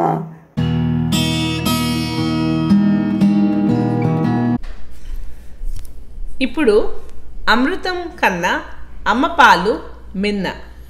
రచన చదివినవారు శ్రీ ఎస్ కృష్ణమూర్తి శాస్త్రి గారు. దీని మొదటి భాగం ముందు నెల వీడియోలో చూశారు మీరు. అమ్మ పాలిచ్చేప్పుడు ఏమేమి జాగ్రత్తలు తీసుకోవాలి? మొట్టమొదట్లో అమ్మ ప్రశాంతంగా ఉండాలి, మానసిక స్థితి ఉండాలి, తక్కువగా హాయిగా ఉండాలి. కోపం కానీ చికాకు కానీ ఆవేశాలు కానీ ఇవేమి ఉండకూడదు. తర్వాత తనకు తగినంత పిండి పదార్థాలు తీసుకోవాలి, కావాల్సిన ఆహార పదార్థాలు తీసుకోవాలి. ఇవన్నీ తీసుకున్నప్పుడే ఆ పాలు కూడా లోపల కూడా తయారయ్యి పిండి పదార్థాలు అమ్మ పాలల్లో ఎంత కావాలో అంత ఉంటాయి, మాంసకృతులు ఎన్ని కావాలో అన్ని ఉంటాయి, కొవ్వు పదార్థాలు ఎన్ని కావాలంటే నీరు ఎంత కావాలో అంత కావాలని ఉంటుంది, విటమిన్లు ఎన్ని కావాలో అన్ని కావాలంటాయి. ఇవన్నీ ఉండటం వల్ల ఇవి బాగా ఉపయోగపడుతూ ఉంటాయి. తర్వాత పోత వాళ్ళ నష్టాల గురించి మనం తెలుసుకున్నాం. దాంట్లో విరోచనాలు ఎక్కువగా ఉంటాయి, శ్వాసకోశ ఇబ్బందులు ఉంటాయి, ఏ విటమిన్ తగ్గి కంటి జబ్బులు వస్తాయి, ఆ పాలకు ఎలర్జీ వస్తుంది, జీర్ణకోశ వ్యాధులు కూడా వస్తాయి, దీర్ఘ వ్యాధులు కూడా రావచ్చు. తర్వాత ఐక్యూ కొద్దిగా తక్కువగా ఉంటుంది పోత పాలు తీసుకునే వాళ్ళలో. ఈ క్రింది పరిస్థితులు తల్లిపాలు అంతగా ఉపయోగపడవు. అంటే అందరికీ ఇవ్వగలం అంటే కొంతమంది జబ్బులు ఉన్నటువంటి తల్లులు ఉంటారు, వాళ్ళలో ఈ పాలు ఇవ్వటం వల్ల మంచిది కాదు కూడా. ముఖ్యంగా గ్యాలక్టోసీమియా జబ్బు కనుక ఉండేటట్లయితే ఆ పిల్లల్లో పాలల్లో పిండి పదార్థాలు లేక జీర్ణం చేసుకునే శక్తి లేకపోవటం వల్ల అది ఇవ్వకూడదు. అమ్మకు క్షయరోగం ఉధృతంగా ఉండేటట్లయితే ఆ సమయాల్లో ఇచ్చేటైతే పిల్లలకి అది మళ్ళీ మంచిది కాదు. అమ్మకు రేడియం చికిత్స కానీ క్యాన్సర్ చికిత్స కానీ ఏమైనా చేస్తున్నట్లయితే అట్లాంటి అమ్మల దగ్గర నుంచి పాలు మంచిది కాదు. తర్వాత మత్తు మందులు బానిసైన అమ్మల దగ్గర నుంచి పాలు ఇవ్వకూడదు, దానివల్ల పిల్లలు పాడైపోతారు. అమ్మ రొమ్ము మీద చంటి మొన దగ్గర సర్పి వ్యాధి ఉన్నప్పుడు అంటే హెర్పిస్ లాంటిది జబ్బు ఉండేట్లయితే అట్లాంటి వాళ్ళకు కూడా ఇది ఇవ్వకూడదు. ఈ క్రింది పరిస్థితులు ప్రమాద హెచ్చరికల్లో, అందుకని చెప్పేసి వీటిని జాగ్రత్తగా. అమ్మకు హెపటైటిస్ ఉంటే ఇవ్వకూడదు, అమ్మకు పొగ తాగే అలవాటు ఉన్నప్పటికి కూడా అవి ఇవ్వకూడదు, పాలు ఇవ్వకూడదు. ఆల్కహాల్ ఎక్కువగా తాగేవాళ్ళు ఉంటే వాళ్ళది ఇవ్వకూడదు. శిశువు తర్వాత పచ్చకామెర్ల వ్యాధితో జన్మించినట్లయితే అప్పుడు తల్లిపాలు ఇవ్వచ్చు.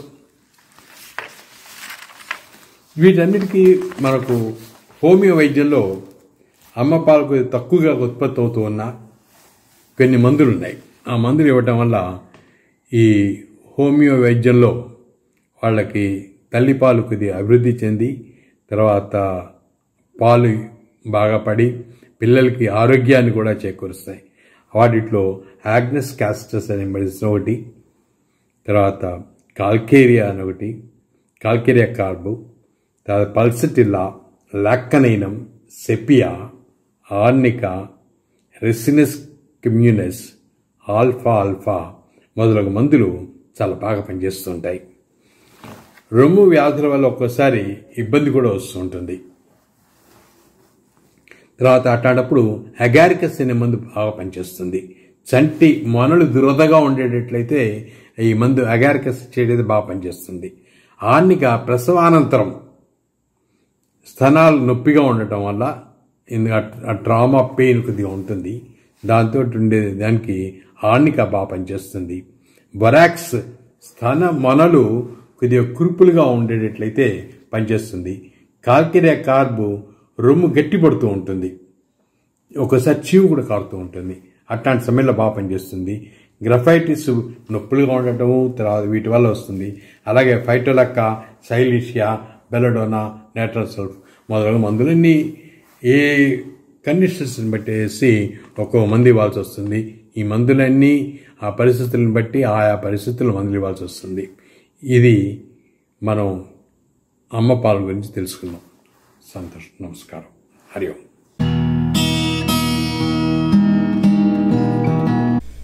ఇప్పుడు క్రాస్వర్డ్ కథా కమామీషు. రచన చదువుతున్నవారు శ్రీమతి చాగంటి కృష్ణకుమారి. 19వ శతాబ్దంలోనే క్రాస్వర్డ్ పజిల్ ఇటాలియన్ భాషలో పెర్ పాసరే ఎల్ టెంపోగా వాడుకలో వచ్చింది. ఈ పదానికి అర్థం టు పాస్ ద టైం అని, అంటే కాలక్షేపం కోసం అన్నమాట. వీటిని రూపొందించే వారిని క్రూసి వెర్బాలిస్ అంటారు. అంటే ఈ పదం లాటిన్ పదమైన క్రక్స్ వెర్బంల నుండి పుట్టింది.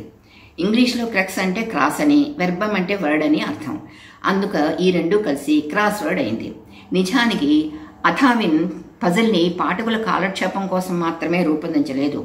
అవి మొదటి ప్రపంచ యుద్ధపు రోజులు. యుద్ధ వాతావరణపు భీతి, నిరాశ, నిస్పృహల నుండి జనసామాన్యుల మానసిక స్థితిని మరల్చి ఊరటనిచ్చేందుకు తన పజిల్ని ఒక తప్పనిసరి సాధనంగా ఈయన భావించాడు. ప్రజానీకానికి ఒకానొక వ్యాపకంగా వాడుకలోకి తెచ్చాడు. అందమైన డైమండ్ ఆకారంలో ఖాళీ గడులను పేర్చి వాటిని అక్షరాలతో నింపడానికి పాఠకులకు సూచనలను ఇచ్చాడు. వారి ఇచ్చిన సూచనలను ఆధారాలను బట్టి పాఠకులు పదాలను కనిపెట్టి గడులను నింపాలి. దీనికి అతను పెట్టిన పేరు ఫన్స్ వర్డ్ క్రాస్ పజిల్. కొన్ని వారాల తర్వాత ఒకసారి పేరులో దొర్లిన అచ్చుతప్పుల వల్ల అది క్రాస్ వర్డ్ అనే శీర్షికతో వెలువడింది. అదే ఖాయమైపోయింది. 1920 నాటికి అమెరికాలో పాఠకుల మెదడుకు వినోదాన్ని ఇవ్వగల కాలక్షేపానికే క్రాస్వర్డ్ పజిల్స్ చాలా పత్రికలు ప్రవేశపెట్టాయి. ఒక దశాబ్దం తిరిగేసరికి సుమారుగా అమెరికాలో అన్ని పత్రికల్లోనూ ఒకానొక పత్రిక టైమ్స్లో తప్ప ఇవి చోటు చేసుకున్నాయి. అయితే వీటిలో కొన్ని చాలా జాగ్రత్తగా చూసి పరిష్కరించినవి కాగా కొన్నింట్లో తప్పులు దొరకడము ఉంది. పజిల్ నిర్మాణ రూపంలో కూడా ఒక పద్ధతి అంటూ లేకుండా ఉండేవి. ఆధారాలు ఇవ్వడంలో, పాదాల ఎంపికలో పలుచదనం చోటు చేసుకోవడము ఉండేది. బ్రిటన్లో తొలిసారిగా పియర్సన్స్ మ్యాగజైన్లో 1922 ఫిబ్రవరిలో 1930 ఫిబ్రవరి 1న టైమ్స్లోనూ క్రాస్వర్డ్ పజిల్స్ చేరాయి. అమెరికన్ పజిల్స్ కన్నా బ్రిటిష్ క్రాస్వర్డ్ పజిల్స్ తమదైన ముద్రను సంతరించుకున్నాయి. మెదడికి బాగా పని కల్పించేవిగా తయారయ్యాయి. ఏఎఫ్ రిడ్జీ, డిఎస్ మ్యాక్నెట్ ఇరువురు ఆధారాలు ఇవ్వడంలో పాఠకులను తికమక పెడుతూ చమత్కారాలతో పజిల్స్ని పూరించడానికి అవసరమైన మేధోస్థాయిని పెంచి పూర్ణకర్తల మెదడులకు బాగా పదును పెట్టారు. పజిల్స్ రూపకర్తలు కొన్ని సూత్రాలను నిర్దేశించారు. చక్కని జామితీయ నిర్మాణాలతో పదాలు నృత్యం చేస్తున్నాయా అని అనిపించేటంతగా స్వహస్తాలతో వీరు రూపొందించిన వేల కొద్దీ పజిల్స్ పాఠకులను విశేషంగా ఆకట్టుకున్నాయి. వీటిని క్రిప్టిక్ పజిల్స్ అంటారు. ఎందుకంటే మర్మగర్భితంగా ఇచ్చిన సూచనల ఆధారంగా పూరించాల్సిన పదాన్ని కనిపెట్టడానికి కొంత శ్రమ పడాలి. క్రిప్టిక్ పజిల్స్ని అమెరికాలో బ్రిటిష్ స్టైల్ పజిల్స్ అని అంటారు. డిసెంబర్ 7, 1941న జపాను అమెరికా యొక్క పెర్ల్ హార్బర్ నౌకాస్థావరంపై దాడి చేసింది. ఇది జరిగిన 2 నెలలకే 15వ తేదీ ఫిబ్రవరి నెల 1942లో అమెరికా తన టైమ్స్ పత్రికలో కూడా క్రాస్వర్డ్ పజిల్స్ని చేర్చవలసి వచ్చింది. ఆ సమయంలో పజిల్ ఒక అవసరంగా మారింది. ఏదో సరదాగా వినోదానికి కాలం గడపడానికి మాత్రమే కాదు, యుద్ధ వార్తలను చదివి భయకంపితులై నిరుత్సాహానికి లోను కాకుండా ప్రజల దృష్టిని మరల్చడానికి క్రాస్వర్డ్ పజిల్ని ఒక సాధనంగా వాడవచ్చునని ఆ పత్రిక సంపాదకులు గారు ఆ పత్రిక ప్రచురణకర్త అయిన సల్స్బర్గర్ గారికి చెప్పగా వెంటనే అతను దాన్ని పత్రికలో చేర్చడానికి సంసిద్ధుడయ్యాడు. అయితే ఆయన ఏమనుకున్నాడంటే అవి తన పత్రికలో వచ్చేటటువంటి క్రాస్వర్డ్ పజిల్స్ తప్పనిసరిగా నాణ్యతాపరంగా దేశంలో సర్వోత్తమమైనవిగా నిలవాలి అని అభిప్రాయపడ్డాడు. మార్గరెట్ ఫారర్ అమెరికాలో న్యూయార్క్ వరల్డ్ క్రాస్వర్డ్ పజిల్కి ఎడిటర్గా పనిచేసిన అనుభవజ్ఞురాలు. అప్పుడు ప్రసిద్ధికెక్కిన సైమన్ అండ్ షట్టర్ వారి క్రాస్వర్డ్ పజిల్స్కి ఎడిటర్గా పనిచేస్తున్నది. సల్స్బర్గరు సైమన్ అండ్ షట్టర్ వారి నుండి అనుమతి పొంది తన పత్రికలో పజిల్స్ పేజీ పర్యవేక్షణకి ఆమెను నియమించుకున్నాడు. ఈమె కంటికి ఇంపుగా లేని పజిల్స్ని నిరాకరించింది. అలాగే ఆధారాలు ఇవ్వడంలో తేలికతనాన్ని ఒప్పుకోలేదు. పజిల్స్ రూపకల్పనకు ఖచ్చితమైన సూత్రాలను రూపొందించింది. క్రాస్వర్డ్ పజిల్ చదరానికి ఖచ్చితంగా భ్రమణ సౌష్టం ఉండి తీరాలన్నది. చదరంలోని పదాలు వాటి ఆధారాలకు నియంత్రణ ఉండాలన్నది. తప్పులు దొరలకుండా ఉండేందుకు తనిఖీలు తప్పనిసరి అన్నది. అంతేకాదు పదాలకిచ్చిన ఆధారాలకు వాటి సమాధానాలకు సార్వజనీనత ఉండాలన్నది. ఈమె పెట్టిన ఈ నియమాలు స్థిరమై ప్రపంచవ్యాప్తంగా వాడుకలోకి వచ్చాయి. క్రాస్వర్డ్ పజిల్స్కి ఉండవలసిన ప్రధాన లక్షణం చదరంలోని నలుపు తెలుపు గడుల అమరికలో సౌందర్యం, చూడగానే ఆకట్టుకునే లక్షణం. ఈ చక్కదనాన్ని పొందడానికి చదరంలో తెలుపు నలుపు గడుల అమరిక ఆ చదరానికి 4 ఇంతల లేదా 2 ఇంతల భ్రమణ సౌష్టవం చేకూర్చేదిగా ఉండాలన్నది నియమము. ఖాళీ చదరానికి 4 ఇంతల భ్రమణ సౌష్టవం ఉంది. 90 డిగ్రీలు తిప్పినప్పుడు, అలాగే 180 డిగ్రీలు తిప్పినప్పుడు, 200 డిగ్రీలు తిప్పినప్పుడు, లేదా 360 డిగ్రీలు అంటే పూర్తి భ్రమణం చేసినప్పుడు ఖాళీ చదరానికి కూడా భ్రమణ సౌష్టవం 4 ఇంతల భ్రమణ సౌష్టవం ఉన్నది. ఈ విషయాన్ని ఈ కింది పత్రిక పటము 2లో చూసి మీరు తెలుసుకోవచ్చు.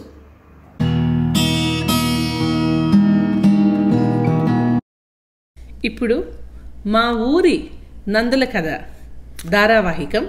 రచన చదివిన వారు శ్రీ నందుల ప్రభాకర శాస్త్రి. నమస్తే, నా పేరు ప్రభాకర్ శాస్త్రి. మా ఊరి నందుల ఆత్మీయ కథ తర్వాత భాగం చదువుతాను. పెద్దగోపవరం రామన్న అంటే రామిరెడ్డి గారి ఉమ్మడి కుటుంబం విడిపోయి ఆస్తిపాస్తులు పంచుకొని ఎవరి కుటుంబం వారైపోయారు. మా కుటుంబం విషయానికి వస్తే మా అత్తగారిచ్చిన ఆస్తి అయిపోగానే పెళ్ళిళ్లకు, చదువులకు స్థిరాస్తి అంతా అమ్మేశారు. రోజువారు భోజనం నడవటానికి ఇంట్లో ఉన్న వెండి, బంగారు ఆభరణాలు అన్నీ అప్పుడప్పుడు తాకట్టు పెట్టి నిత్యావసర వస్తువులు తెచ్చుకున్నారు. పొలాలన్నీ కూడా చదువులకు, పెళ్లిళ్లకు, ఉపనయనాలకు తాకట్టు పెట్టారు. కనీసం అమ్మి ఉంటే మంచి రేటు పలికి ఉండేది. అహం అడ్డు వచ్చి అమ్మకుండా తాకట్టు పెట్టి అవి ఈ జన్మలో విడిపించుకోలేకపోవటం జరిగింది.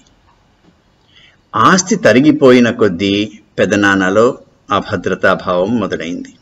వయస్సు మీద పడటం, తన చివరి రోజుల్లో ఎవరు ఆసరాగా ఉంటారన్న సమస్య వేధించటంలో మా ఆదెమ్మక్క కామయ్య బావ వచ్చి ఆస్తి పంపకం చేసుకుని ఇల్లు, తోట, కళ్ళం, కొంత భాగం పొలం కూడా పంచుకొని పెదనాన్నని పిలుచుకుని పోయారు. ఇక్కడ పుట్టి ఇక్కడ పెరిగి ఈ మట్టి వాసన చూసిన ఆయన అక్కడ ఉండలేక ఇక్కడికి వస్తే ఊర్లో వాళ్ళు ఆస్తి పంచుకొని ఇక్కడేం పాముకుందామని వచ్చావు అని సూటిపోటి మాటలు భరించలేక సతమతమవుతూ ఉండేవాడు. అమ్మ మాత్రం అలాగే ఆదరించేది. అప్పుడే రిషి వ్యాలీలో నాకు ఉద్యోగం వచ్చింది. నెలకు 100 రూపాయల జీతం, ఉచిత భోజన వసతి కల్పించారు. కేవలం 20 రూపాయలు మాత్రం ఉంచుకొని 80 రూపాయలు ఇంటికి పంపేవాడిని. అవి పెద్దనాన్న తీసుకొని నావి అని గొడవ చేసి మళ్ళీ ఇచ్చేవాడు. నేను పంపే ఈ 80 రూపాయలకు తోడు నాన్న సంచారం పోయి అంతో ఇంతో సంపాదించేవాడు. మా పెద్దత్త, అమ్మ, నాన్న, పెదనాన్న, తమ్ముడు, 2 చెల్లెండ్రు అక్కడే బ్రతికేవారు. లంకంత ఇల్లు కూలిపోయింది. కేవలం 2 అంకణాలు మాత్రం పడిపోకుండా ఉండేది. అందులో మా పెద్దత్త అవసాన దశలో ఉంచారు. రిషి వ్యాలీ వదిలి హైదరాబాద్లో ఉద్యోగం వెతుక్కున్నాను నేను. అక్కడ వచ్చిన ప్రావిడెంట్ ఫండ్ 500తో భాకరాపేటలో కుటీరం నిర్మించాలనుకున్నాం. సుబ్బన్న, నేను ముటుగుందారిపల్లెకు పోయి కొట్టం సామాన్లు మాట్లాడి మే నెలలో నెలంతా పట్టింది కొట్టం పూర్తయ్యటానికి. ఈ మధ్య కాలంలోనే పెదనాన్న కాలం చేశారు. భాకరాపేటకు వచ్చారట. 2 రోజులుండి వెళ్ళి ఆయన అల్లుడితో తోట బ్రహ్మాండంగా పండింది, నడుములెత్తున రాగి పెరిగింది, పిడికడు సైజులో కంకులు పచ్చగా నిగనిగలాడుతుంది అని అల్లుడికి చెప్పారట. ఆశపడిన అల్లుడు చూద్దామని మిట్ట మధ్యాహ్నానికి భాకరాపేట చేరుకుంటూ దూరాన్నించే తోట కనిపిస్తుంది. నిజంగానే నల్లగా గాలికి ఊగిపోతున్న పైరు కనిపించిందట. దగ్గరికి వచ్చి చూస్తే బీడు పొలం, ఎండగుర్రాలు పరిగెడుతూ అలా కనిపించిందట. ఆవేశంతో ఇంటికి వెళ్ళి పెదనాన్నపై చేయి చేసుకున్నాడట. అవమాన భారాన్ని భరించలేని ఆ మహానుభావుడు ఉదయాన్నే కాలకృత్యానికి వచ్చి బావిలో దిగి ప్రాణత్యాగం చేశాడు. నేల తల్లిని నమ్ముకొని నందీశ్వరుని పూజించి జీవితకాలం పనిచేసిన కృషివరునికి అవసాన దశలో తను నమ్ముకున్న పొలం ఏదో ఒక రోజు కన్న తల్లిలా ఆదరించి కనికరించి నిండుగా పండి జీవితాన్ని పండిస్తుందన్న సంపూర్ణ విశ్వాసంతో ఉంటాడు. కాబట్టి తన కళ్ళకు పంట పొలం ఎప్పుడూ నిండుగానే కనిపిస్తుంది. అది అర్థం చేసుకోలేని కామయ్య బావ అవహేళన చేశాడని చేయి చేసుకున్నాడు. మనస వాచ కర్మణ పొలం పండుతుందనే నమ్మాడు ఆనాటి రైతు. పులిలా బ్రతికిన రైతు బిడ్డ దశమగ్రహం ఆగ్రహానికి బలి అయ్యాడు. ఆ తర్వాత చాలా కాలం అమ్మ నాన్న ఆ కొట్టంలోనే జీవించారు. పాత సామాగ్రి, ఆభరణాలు, ఐశ్వర్యాలు అన్నీ పోయాయి. నాన్న సంచారం చేసి సంపాదించేవాడు. నేను వైఎస్సి స్కూల్లో చేరి మా సుబ్బన్నకు బీఈడీ చేయడానికి 1 సంవత్సరం పాటు ఖర్చులకు పంపేవాడిని. ఈ సమయంలో ఓసారి నేను హైదరాబాద్ నుండి భాకరాపేటకు రావటం తటస్థించింది. అప్పుడే పలుగురాళ్లపల్లెకు బస్సు పడింది. ప్రయాణికులు నిండుగా కిటకిటలాడుతూ ఉన్నారు.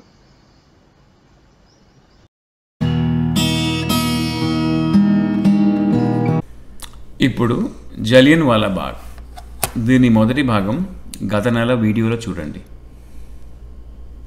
రచన రాసిన వారు శ్రీ మత్స్యరాజ హరగోపాల్. ఆ రోజు అంటే ఏప్రిల్ 7 రోజు అమృత్సర్ నగరంలో బహిరంగ సభకు 50,000కు పైగా ప్రజలు పాల్గొన్నారు. డాక్టర్ కిడ్జు, డాక్టర్ సత్యపాల్ నాయకత్వంలో ఏప్రిల్ 9న అమృత్సర్లో జరిపినటువంటి ఊరేగింపులో మతాలకు అతీతంగా భారతీయులంతా పాల్గొన్నారు. తమ మాతృదేశభక్తిని చాటుకున్నారు. తమ యొక్క ఐకమత్యాన్ని కూడా తద్వారా వారు చాటుకున్నారు. అది చూసి ఓర్వలేక ఆనాటి గవర్నర్ మైకేల్ డ్వయర్ దేశభక్తులైనటువంటి కిడ్జు, సత్యపాల్కు మరుసటి రోజు అంటే 10 ఏప్రిల్ 1919 నాడు దేశాంతరవాస శిక్షను విధించారు. దేశాన్ని నుంచి బయటికి పంపించడం అన్నమాట. ఆ యొక్క చర్య వల్ల తిరస్కార భావన మనలో ప్రజ్వరిల్లి మన వాళ్లలో శాంతియుతంగా హర్తాళ్ నిర్వహించడానికి మనం పూనుకున్నారు. 13 ఏప్రిల్ 1919 భారతీయ చరిత్రలో ముఖ్యమైనటువంటి రోజు. ఎందుకంటే పంజాబ్లో మన సిక్కు ప్రజలకి వైశాఖి అనేటువంటి పండుగ చాలా ముఖ్యమైనటువంటిది. మనకు దీపావళి, ఉగాది ఇలాంటి పండుగలు ఎలా ఉంటాయో వారికి వైశాఖి పండుగ చాలా ముఖ్యమైనటువంటి పండుగ. అందువల్ల వాళ్ళంతా కూడా ఆనందోత్సాహాలతో ఆ 13 ఏప్రిల్ 1919 రోజు వాళ్ళంతా సంబరాలు చేసుకుంటున్నారు. పంజాబ్ ప్రాంతం ప్రజలకంతా కూడా అది ముఖ్యమైనటువంటి పండుగ కాబట్టి ఆనాడంతా కూడా వారు తమ దేశ గౌరవాన్ని నిలబెట్టాలని చెప్పేసి స్వాతంత్ర స్వేచ్ఛని తెలియజేయాలనే స్పృహతో ఈ యొక్క స్వర్ణ మందిరంలోని సమీపంలో ఉండేటువంటి జలియన్ వాలా బాగ్ మైదానంలో ప్రవేశించారు. ఇప్పుడు చెప్పినట్టుగా ఈ జలియన్ వాలా బాగ్ మైదానం అనేటువంటిది స్వర్ణ మందిరం దగ్గర సమీపంలో ఉంటుంది. అది నేను 2-3 సార్లు అక్కడ వెళ్ళడం జరిగింది. అయితే అమృత్సర్లో ఈనాడు కూడా ఈ జలియన్ వాలా మైదానంలో వాళ్ళ యొక్క స్మృతి చిహ్నంగా స్తూపాలు కూడా నిర్మించబడ్డాయి. సరే, అది ఉండనించండి. అయితే 13 ఏప్రిల్ 1919 రోజు వైశాఖి ఉత్సవాన్ని జరుపుతూ తమ యొక్క దేశభక్తిని చాటుకునే విధంగా ఆ ప్రాంత ప్రజలంతా కూడా ఆ మైదానంలో వచ్చారు. మైదానం అంతా కిటకిటలాడుతూ ఉంది. సాయంత్రం 5 గంటల సమయం. వేదిక పైన మనటువంటి భారతీయ నాయకులు ఉన్నారు. దేశభక్తి పూరితమైన వాతావరణము. సభ ప్రారంభమయ్యే సమయం. అంతలోనే ఆంగ్ల సైనికులతో పాటు జనరల్ డ్వయర్ కూడా చేరుకున్నాడు. అక్కడ కనీసం హెచ్చరిక కూడా చేయకుండా జనరల్ డ్వయర్ తన సైనికుల్ని షూట్ అట్ సైట్, కాల్పులు తెగబడమని చెప్పి ఆదేశించారు. మన వాళ్ళ దగ్గర ఎలాంటి ఆయుధాలు లేవు. వాళ్ళంతా శాంతియుతంగా తమ యొక్క దేశభక్తిని, తమ యొక్క నాయకుల యొక్క ప్రసంగాలు వినాలనేటువంటి ఉద్దేశంతో ఆ జలియన్ వాలా మైదానంలో వచ్చినటువంటి వాళ్ళు ఉన్నారు. ఈ యొక్క చర్య వల్ల ఈ జనరల్ డ్వయర్ ఏదైతే తుపాకీ గుండకు బలి చేయాలని చెప్పేసి వాళ్ళకంతా కూడా ఏది ఆర్డర్స్ పాస్ చేశారో దానివల్ల మన వాళ్ళంతా ఎక్కడికక్కడ కూడా కదలలేని పరిస్థితి, ఆ తూటాలకు బలి అయినటువంటి పరిస్థితి. అప్పుడు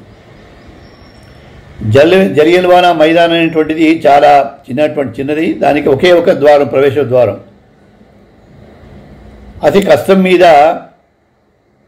ఆ ప్రదేశం నుంచి బయటికి వెళ్ళాలంటే కష్టం, కేవలం గోడలు దూకి వెళ్లాల్సిందే. అలాంటి ప్రదేశంలో 1650 తుపాకీగుళ్ళు పేలినాయి. ఈ యొక్క బ్రిటిష్ సైనికులు, జనరల్ డ్వయర్ దీనికి బాధ్యులు. మైదానం అంతా కూడా వందలాది దేశభక్తుల యొక్క రక్త మడుగులతో భయంకరంగా తయారైంది. ఆనాటి రాత్రి అంతా కర్ఫ్యూ విధించారు. దీనికంతా జనరల్ డ్వయరే కారణం అని చెప్పేసి కూడా చెప్పక తప్పదు. తప్పకుండా అది నిజమైనటువంటిది, అందరూ ఒప్పుకున్నటువంటిది కూడా. ఈనాడు కూడా జనరల్ డ్వయర్ లాంటి వాళ్ళు ఇంకా ఉన్నారా అనేటువంటిది మనకు ఒక్కొక్కసారి అనిపిస్తుంది ఈ యొక్క నేటి పరిస్థితులను చూసి. ఈ యొక్క బ్రిటిష్ వారి యొక్క నిరంకుశ విధానాన్ని ఎదిరించి అమరులైనటువంటి వీరులకు ఈ జలియన్వాలా బాగ్ చరిత్ర సాక్షిగా ఉంటుంది. తమ యొక్క ప్రాణాలని కూడా లెక్క చేయకుండా దేశభక్తులైనటువంటి మన భారతీయులు ఏదైతే ప్రాణం అర్పించారో వాళ్లకు స్మృతి చిహ్నంగా అక్కడ చిహ్నాలు కూడా ఏర్పడ్డాయి. స్మృతి చిహ్నం అంటారు చూడండి, అవి ఉన్నాయి. వారికి మనము చేతులెత్తి జోహర్లు అర్పిస్తాము, వారిని జ్ఞాపకం చేసుకుంటాము. తర్వాత ఈ యొక్క భారతీయ చరిత్ర ఏదైతే ఉందో అనేక మంది, ముఖ్యంగా మన దేశాన్ని పాలించినటువంటి బ్రిటిష్ వారానండి, వారి యొక్క భావజాలానికి లోనైనటువంటి కొందరు చరిత్రకారులు అన్నటువంటి ఈ యొక్క చరిత్రని కొన్ని నిజాలని దాస్తూ మనల్ని నిజమైన చరిత్రను తెలుసుకోకుండా చేయగలిగినటువంటి పరిస్థితులు కూడా ఏర్పడ్డాయి. అలాంటి సమయంలో ఇలాంటి జాతీయ చరిత్ర, భారతదేశ చరిత్రలో అనేకమైనటువంటి ముఖ్య ఘట్టాలు ఉన్నాయి. ముఖ్యంగా మన భారత స్వాతంత్ర సంగ్రామంలో ఇలాంటి ఘట్టాలు ఎన్నో ఉన్నాయి. అలాంటి ఘట్టాలని, అలాంటి యొక్క చరిత్రని మన యొక్క యువతరానికి ఈనాడు తెలియజేసినటువంటి ఉద్దేశం ఉంది, తెలియజేసిన అవసరం ఉన్నది. తద్వారా మనము యువతరంలో మనము స్ఫూర్తిని, దేశభక్తిని, సమాజం పట్ల ఉండేటువంటి వాటి యొక్క బాధ్యతని మనం గుర్తు చేస్తున్నాము, చేయగలుగుతాము కూడా. అందుకని ఈ సందర్భంలో 13 ఏప్రిల్ 1919 అంటే ఈ నేటికి డేటికి 102 సంవత్సరాలు గడిచిపోయినాయి. ఈ యొక్క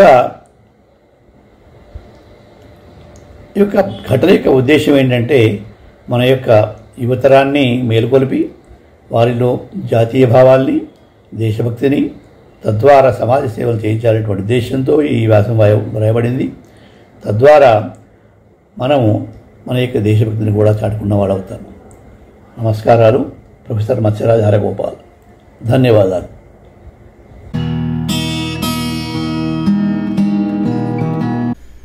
ఇప్పుడు వేదులాన్ వయు పలుకు. రచన చదువుతున్న వారు శ్రీ వేదుల సుబ్రహ్మణ్యం. ఇంటినెంతగా పొగడినంత మేలు, కోరి వాదన కొని తెచ్చుకొనగరాదు. కొరివితో తన తలగోకుకొనుట తప్పు. వేదులాన్వయు పలుకు సమ్మోదములకు. ఇంటినెంతగా పొగడినంత మేలు, కోరి వాదన కొని తెచ్చుకొనగరాదు. కొరివితో తన తలగోకుకొనుట తప్పు. వేదులాన్వయు పలుకు సమ్మోదములకు. భర్త కట్టిన తాళిని భద్రపరచి బ్యాంకు లాకరునందుంచు భాగ్యమునకు లాకరెంతగా నోచెనో మోకరిల్లి. వేదులాన్వయు పలుకు సమ్మోదములు. భర్త కట్టిన తాళిని భద్రపరచి బ్యాంకు లాకరునందుంచు భాగ్యమునకు లాకరెంతగా నోచనో మోకరిల్లి వేదులాన్వయు పలుకు సమ్మోదములుకు.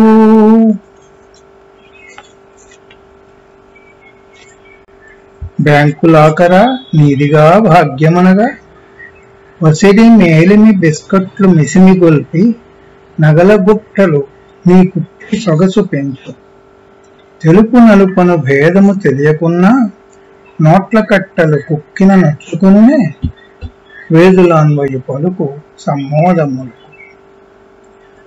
బ్యాంకులాకరని ఇదిగా భాగ్యమనగా పసిడి మేలిమి బిస్కట్లు మిసిమి కొల్పి నగల గుట్టలు నీకు సొగసి పంచు. తెలుపు నలుపను భేదము తెలియకున్నా నోట్ల కట్టలు కుక్కిన నొచ్చుకునే వేదులాన్వయు పలుకు సమ్మోదములకు.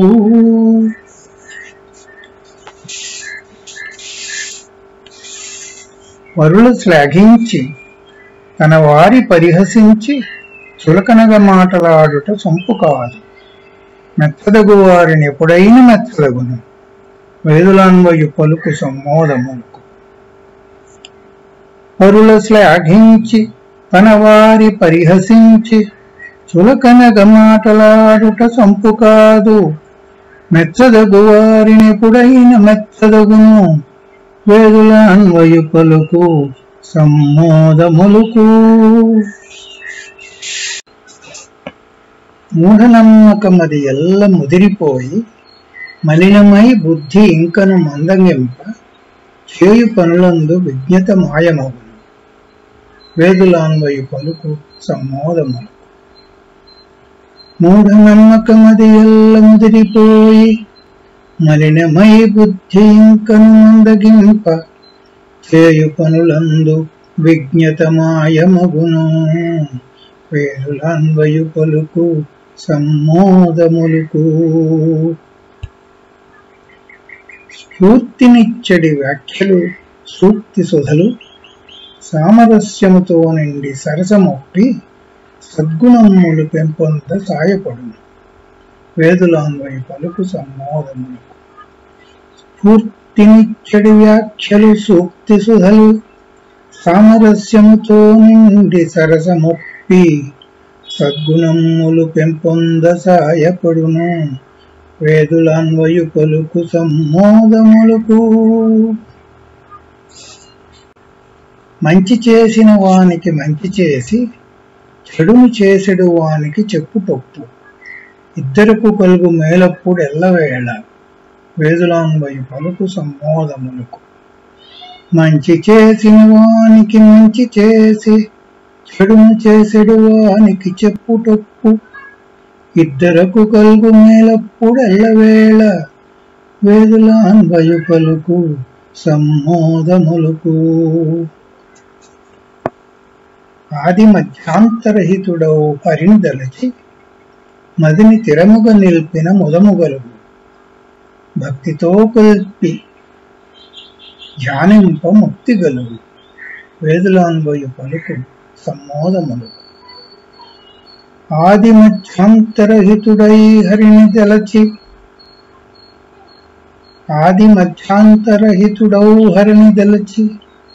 మదిని తిరముగ నిల్పిన ముదము గలుగు భక్తితో కొల్చి ధ్యానింప ముక్తి గలుగు వేదులాన్వయు పలుకు సమ్మోదములకు. పూర్వజన్మల చేసిన పుణ్యఫలము సజ్జనుల సహవాసము సహకరించి మనిషి సంస్కారవంతుడై మనగ నేర్చు వేదులాన్వయు పలుకు సమ్మోదములు. పూర్వజన్మలు చేసిన పుణ్యఫలము సజ్జనుల సహవాసము సంకరించి మనిషి సంస్కారవంతుడై మనగ నేర్చు వేదులాన్వయు పలుకు సమ్మోదములకు. శివుడే విష్ణువు, విష్ణువే శివుడు కాగా ఒకరు మరి ఒక రూపమై ఉండి విశ్వమందు నెల్లర బ్రోచుచునుందురెప్పుడు వేదులాన్వయు పలుకు సమ్మోదములకు. శివుడు విష్ణువు, విష్ణువే శివుడు కాగా ఒకరు మరి ఒక రూపమై ఉండి విశ్వమందు నెల్లర బ్రోచుతుందురెప్పుడు వేదులాన్వయు పలుకు సమ్మోదములకు.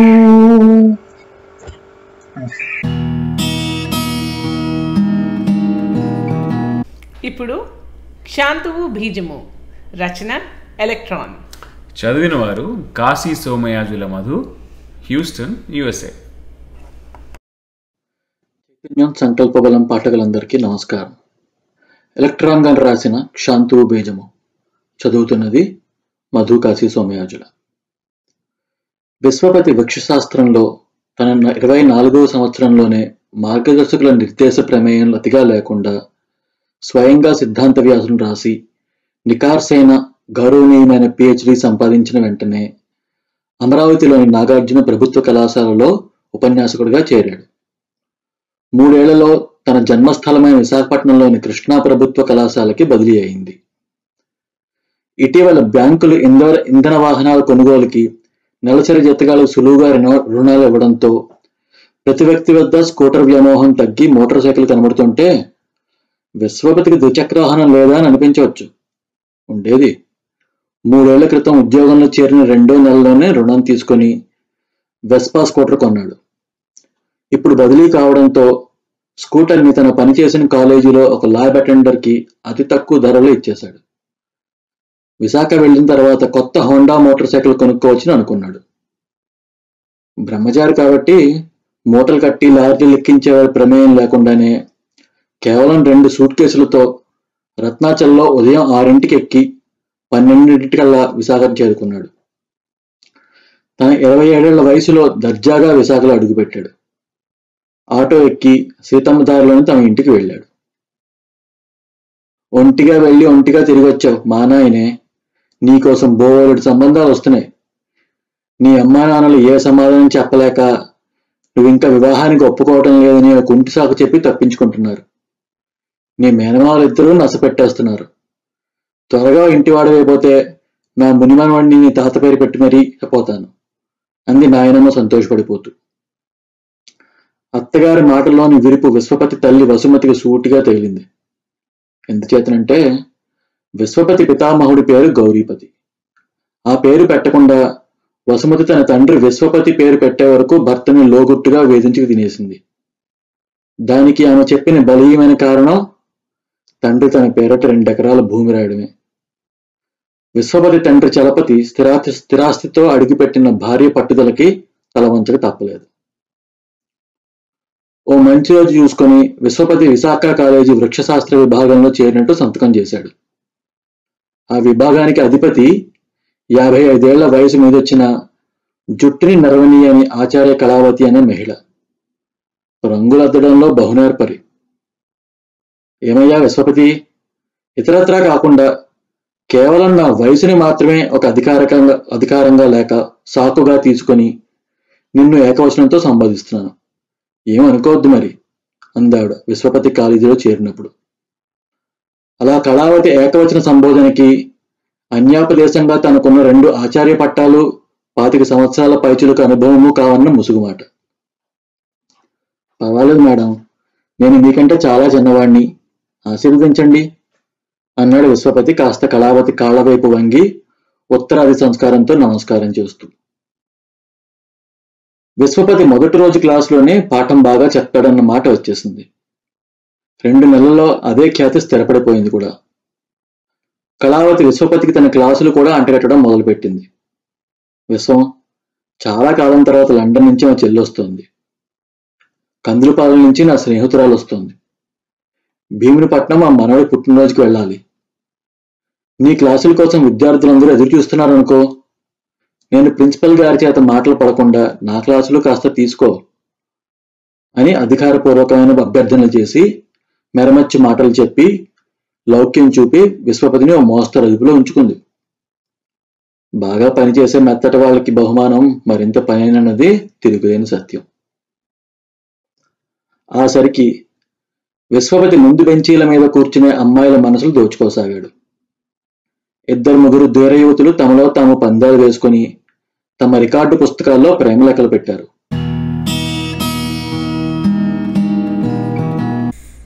ఇప్పుడు 116 కందాల్లో సుందరాకాండ. రచన చదువుతున్నవారు శ్రీ పాలెపు బుచ్చిరాజు. ఎక్కడ పుట్టెను జానకి, ఎక్కడ మెట్టెను చివరకు నెయ్యడజేరను, ఎక్కడి సయ్యాగృహంబు, ఇక్కడి కఠిన స్వయంబులకి ఏది తగునే.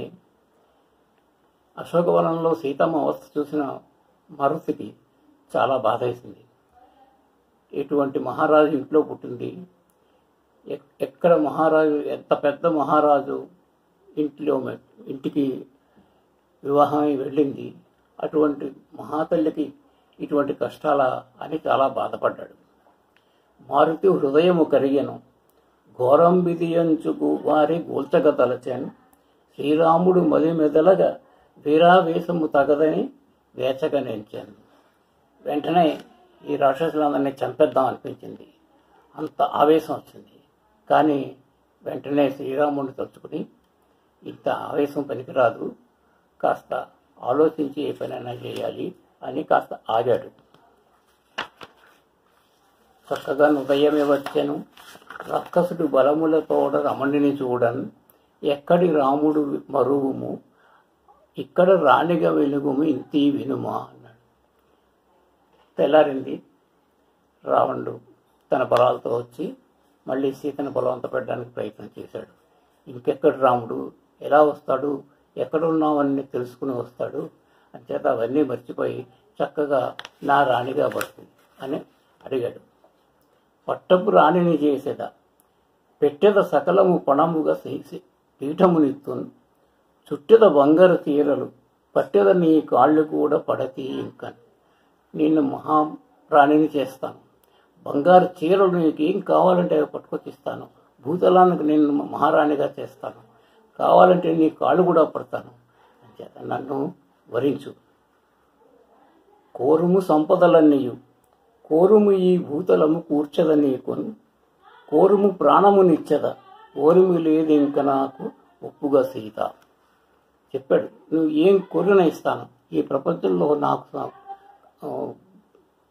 ప్రపంచంలో నాకు ఏ విధమైన భయం లేదు, నా ప్రాణం కూడా కావాలంటే నీకు ఇచ్చేస్తాను, ఇంకా నా ఓరిమిని నువ్వు పరీక్షించకు. అలా అడిగినప్పుడు సీత చాలా బాధపడి, పరపురుషు చూడనేరక కరమున తృణం ఒకటి పట్టి కనులటు నిలిపాను, సురవైరికి వశముగాదని పరమాత్ముని దొరకరుగను 10 జన్మలకు. ఓ రావణ, నీ పిచ్చి కానీ, నువ్వు ఎప్పుడైనా రాముడిని ఎదిరించలేవు, ఏనాడు కూడా రాముడి చేతిలో నువ్వు చావవలసిందే. అయినా అతనితో తిన్నగా మాట్లాడడం ఇష్టం లేక ఒక గట్టి పరకం తీసుకుని దాన్ని సంబోధిస్తూ మాట్లాడింది. దుష్టిని శపించే జానకి, నష్టమగును లంక నాశన మగును భ్రష్ట, కష్టములెందుకు కొందువు దుష్ట, వచ్చును రఘుపతి దురుముగా నిన్నను. నువ్వు ఎందుకు అలా అనవసరంగా కావాలని కష్టాలు కొని తెచ్చుకుంటున్నావు, ఏవైనా రఘుపతి ఇక్కడికి రావడం తప్పదు, నీ చావు తప్పదు. ఆశలు తీరక అసురుడు మాసద్వయము గొడవిత్తు మానిని నీకుని, ఈసారి వల్లకుంటిని బాసయ్య నన్ను వల్లకుండా వండుకు తింటుంది. ఇంకా తనకి కోపం వచ్చింది. రావణాసురుడు ఇంకా ఆగలేక గట్టిగా నీకు 2 నెలలు మాత్రం గొడవిస్తున్నాను, ఈ 2 నెలల్లోనూ నువ్వు నన్ను వివాహం చేసుకోవడం ఒప్పుకుంటావా సరే, లేదా నిన్ను వండించుకుని ముక్కలుగా నరికి వండించుకుని నిన్ను తినేస్తాను అని చెప్పి వెళ్ళిపోయాడు అక్కడి నుంచి.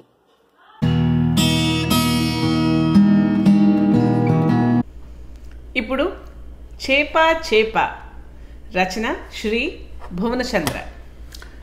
చదివినవారు శ్రీప్రసాద్.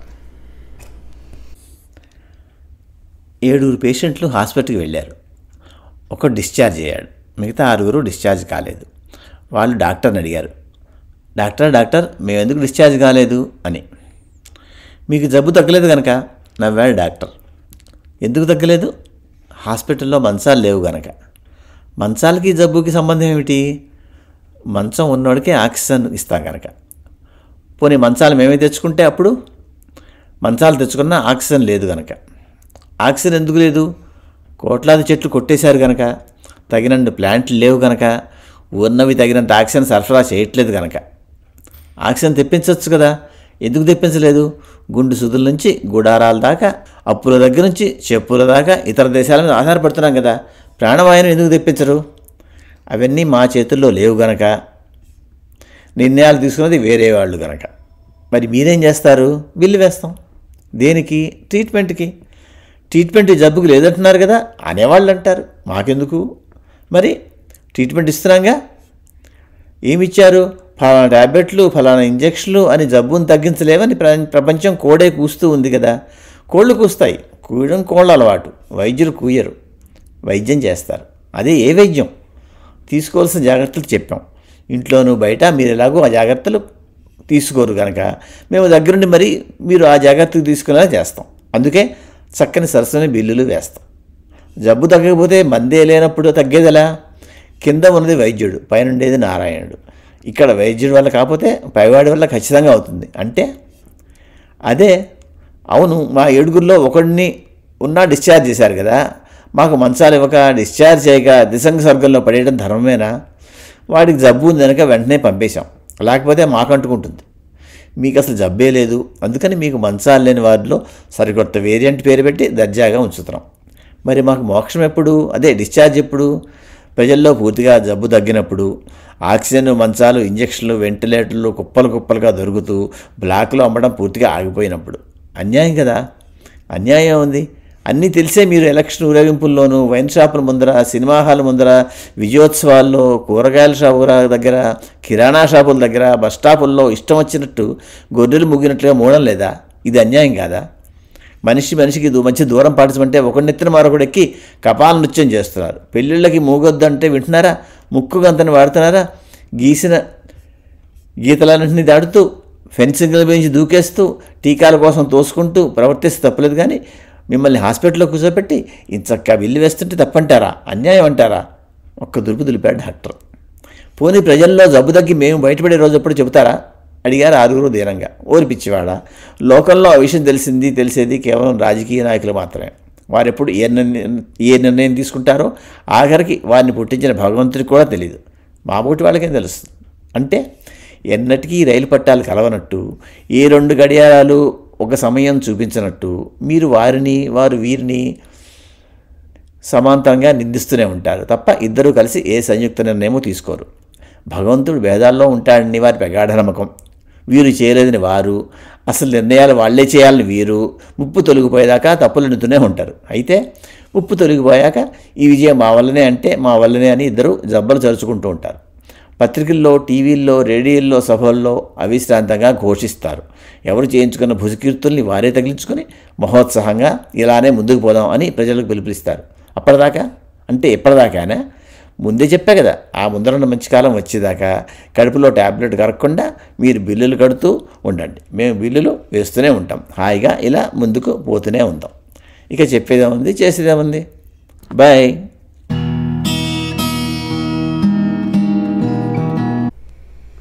ఇప్పుడు మతి రచన శ్రీ చాగంటి శరత్ బాబు. చదివిన వారు శ్రీమతి విద్యాభారతి.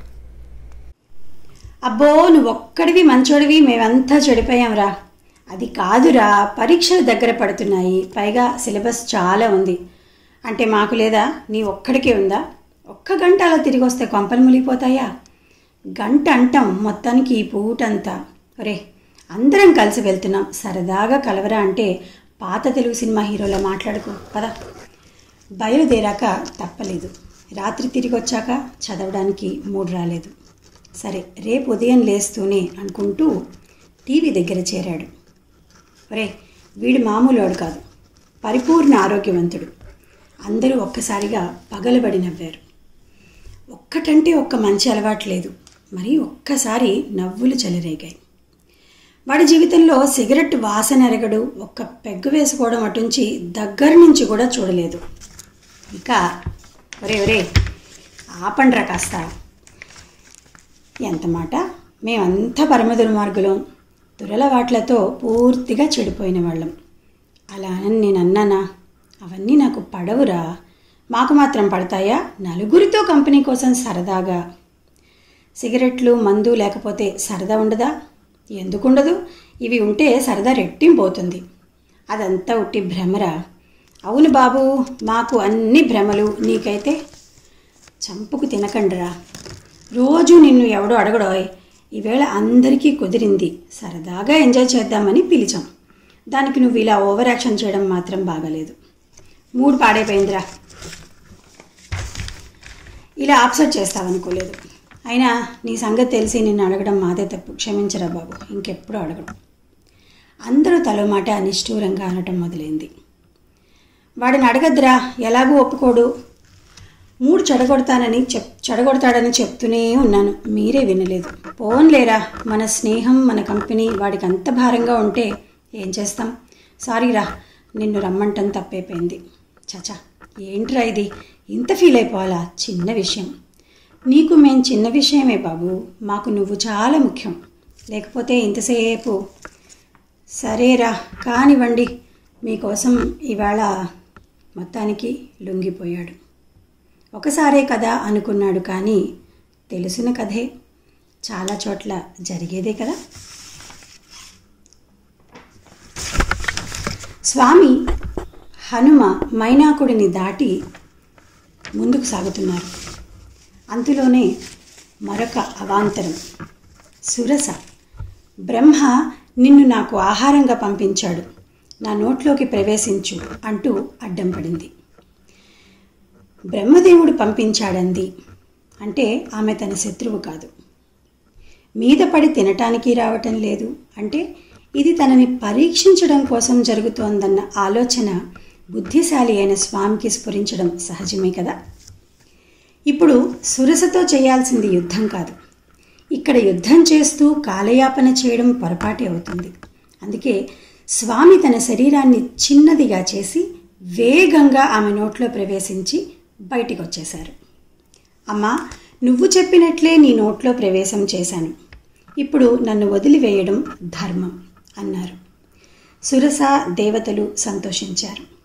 ఎక్కడ తగ్గాలో కూడా స్వామికి తెలుసు, అంతే. మిత్రులు బలవంతం చేసినప్పుడు వాదనలు, చర్చలు అనవసరం. అక్కడ యుక్తితో తప్పించుకోవాలి.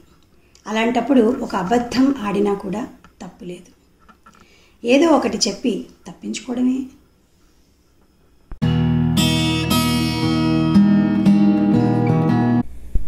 ఇప్పుడు శ్రీవచన భూషణం. రచన చదివిన వారు శ్రీ ముడుంబై వెంకటాచార్యులు. మంచి గురువు గారికి చూపించారండి. ఒకరోజు తీసుకుని వెళ్ళి చూపించిన తర్వాత వారు అన్నారట, అంటే నీకు నచ్చిన పేరు నువ్వు పెట్టుకున్నావు, కానీ నేను ఒక పేరు పెట్టాలని చెప్పాలని నేను అనుకున్నా, నువ్వు నాకు అవకాశం ఇవ్వలేదు, అందుచేత నీకు ద్వితీయ సంతానం కావాలి, అది కూడా సుపుత్రుని కనాలి నువ్వు అని చెప్పి మళ్ళీ ఆశీర్వదించారట. మళ్ళీ ద్వితీయ సంతానం కలగటం, ఇదిగో స్వామి వీరిని మీ దగ్గరికి తీసుకొచ్చాను, మీరు ఏ రకంగా పేరు పెట్టుకుంటారో పెట్టుకోండి అని చెప్పానంటే, అళగియ మనవాళ్ళ పెరుమాళ్ నాయర్ అంటే సుందరజా మాతృముని అని చెప్పి పేరు పెట్టారట. అలా ఇద్దరు కుమారులు వడకు తిరువీధి వెళ్ళేవారికి.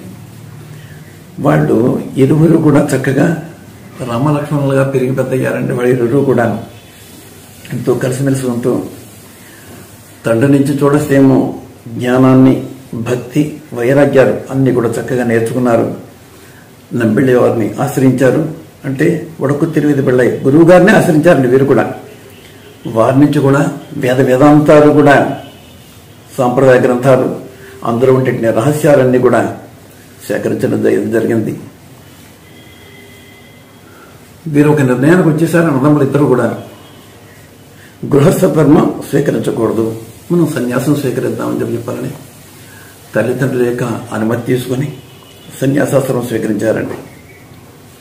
వీరిని ఆశ్రయించి సమాశ్రయణాలు పొందినటువంటి వారిలో శ్రీశైలేశ్వరుడు అంటే మనవాడ మహాముల యొక్క గురువులు. అంతేకాదు మనవడ మహాముల యొక్క తండ్రి గారు తిరునావుడయ పిరాన్ తారల్లర్ అనేటటువంటి వారు కూడా ఉన్నారు.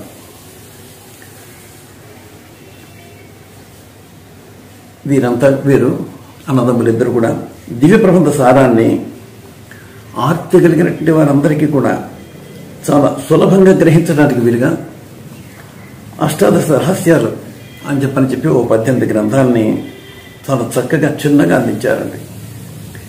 వీటిని మళ్ళీ 2 రకాలుగా విభజించారు. అందులో జ్ఞాన ప్రతిపాదిత గ్రంథాలు, రెండోది అనుష్ఠాన ప్రతిపాదిత గ్రంథాలు అని చెప్పారన్నారు. అనుష్ఠాన ప్రతిపాదిత గ్రంథాల్లో శ్రీవచన భూషణం చాలా ఉత్తమమైన గ్రంథంగా పెద్దలంతా కూడా కీర్తిస్తూ ఉంటారు. సాక్షాత్తు భగవద్ రామానుజుల యొక్క అవతారంగా చెప్పుకునేటటువంటి మనవాడ మహాములు అందించినట్టు ఉపదేశ రత్నమాలలో కూడా శ్రీవచన భూషణం ఒక మహామహిమాన్వితమైనటువంటి గ్రంథంగా తెలియజేశారు. అంతేకాదు పెద్దలు కూడా చెప్తూ ఉంటారు, ఈ గ్రంథాన్నిట మనం అభ్యసించి మనం గనక ఆచరణ గనక చేసినట్లయితే గొప్ప తేజస్సు బ్రహ్మ తేజస్సు కలిగి ఉంటామని చెప్పి పెద్దలు చెప్తూ ఉంటారు. ఈ గ్రంథం అట తేనిటిగా మకరందాన్నంతటినీ కూడా అక్కడి నుంచి తీసుకొచ్చి ఒక చోట ఒక నిధిగా సేకరించినటువంటి విధానంగా ఈ పిడలోకాచార్య స్వామి వారట వేదాంత స్మృతి ఇతిహాస పురాణ దివ్య ప్రబంధాల్లో ఉండే విషయాలన్నింటినీ కూడా అంటే సారవంతమైన విషయాలన్నింటినీ కూడా ఒక చోటకు చేర్చి రూపొందించినటువంటి గ్రంథం అని దాన్ని శ్రీవచన భూషణం అని చెప్పి అన్నారని చెప్పని తెలియజేస్తారు. కొంతమంది అసూయపరులు ఈ రోజుల్లోనే కాదు ఆ రోజుల్లో కూడా ఉన్నారని చెప్పాలంటారు.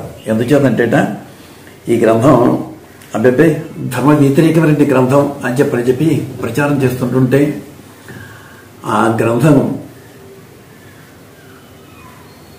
అక్కడక్కడ విన్నటువంటి స్వామివారు అయ్యయ్యో ఇటువంటి చెడు ప్రచారం జరుగుతోంది, దీని గురించి మనం విని ఆమోదించామనేటటువంటి విధానాన్ని కనుక తెలియజేసినట్లయితే లోకులంతా స్వీకరిస్తారు కదా, ఆదరిస్తారు కదా అని చెప్పినని అర్చక ముఖత ఆదేశించారట. పిల్లలోకాచార్య స్వామి వారిని పిలిచి శ్రీవచన భూషణ గ్రంథం మాకు వినిపింపజేయండి అని చెప్పి ఆదేశించారట. ఆదేశించడంతో పరివారం వెళ్ళి చెప్పారు. అయితే ఆ సమయంలో వారు ఇంటిలో లేనటువంటి కారణంగా అలాగే మనవాడ పెరుమాళ నాయర్ అనేటటువంటి వారు రంగనాథుడి యొక్క సన్నిధికి వచ్చి ఆ గ్రంథాన్ని అంతటిని కూడా చదివి వినిపించారట.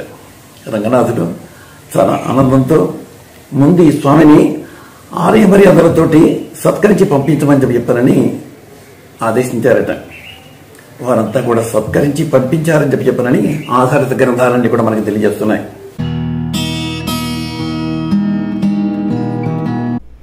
ఇప్పుడు అసలు కవిత్వానికి ఆనవాలు. రచన చదివిన వారు శ్రీ తుమ్మూరి రామ్మోహన్ రావు. ఈ నెల ఆఖరి భాగాన్ని చూడండి. నమస్కారం.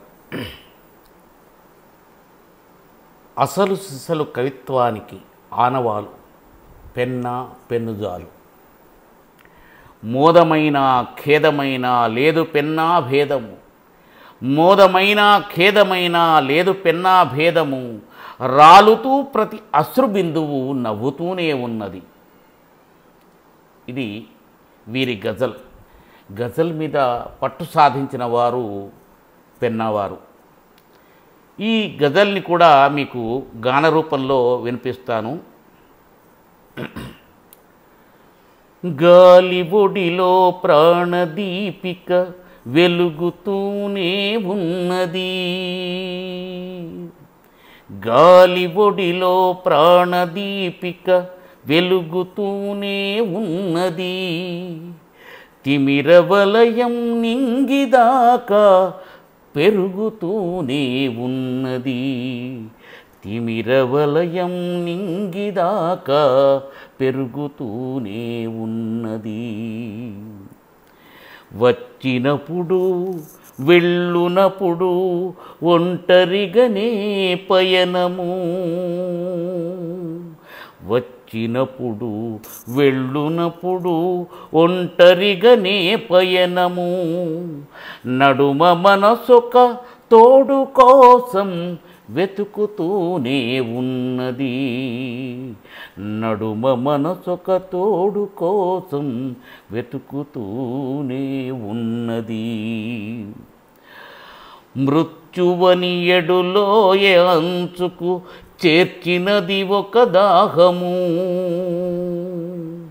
మృత్యువని ఎడులోయ అంచుకు చేర్చినది ఒక దాహము, విడిపోవని ఆశ ఇంకా తరుముతూనే ఉన్నది, విడిపోవని ఆశ ఇంకా తరుముతూనే ఉన్నది. కలత నిదురైపోయే మనుగడ కలగమారెను ప్రేయసి, కలత నిదురైపోయే మనుగడ కలగమారెను ప్రేయసి, కలకు ఇలకు నడుమనామది నలుగుతూనే ఉన్నది, కలకు ఇలకు నడుమనామది నలుగుతూనే ఉన్నది. రాయుచూ చెలి చెరుపుచున్నది మట్టిలో నా పేరును, రాయుచూ చెలి చెరుపుచున్నది మట్టిలో నా పేరును, ప్రేమ కథగా ముగియు చోటును తెలుపుతూనే ఉన్నది, ప్రేమ కథగా తెలియు చోటును తెలుపుతూనే ఉన్నది. మోదమైన ఖేదమైన లేదు పెన్నా భేదము,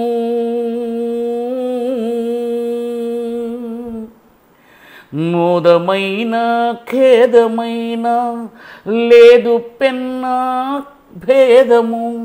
పెన్నా వీరి తఖల్లుస్ అంటే వీరి కలం పేరు. గజల్లో తఖల్లుస్ అని వారి పేరు చేర్చుకొని రాస్తారు. మోదమైన ఖేదమైన లేదు పెన్నా భేదము, రాలుతూ ప్రతి అశ్రుబిందువు నవ్వుతూనే ఉన్నది, రాలుతూ ప్రతి అశ్రుబిందువు నవ్వుతూనే ఉన్నది. చాలా అందమైన గజల్. మరి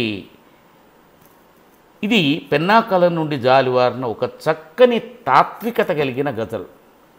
తెలుగులో గజల్ను అవగాహన చేసుకోవడానికి వీరు గజల్ సౌందర్య దర్శనం అనే పుస్తకాన్ని వెలువరించారు.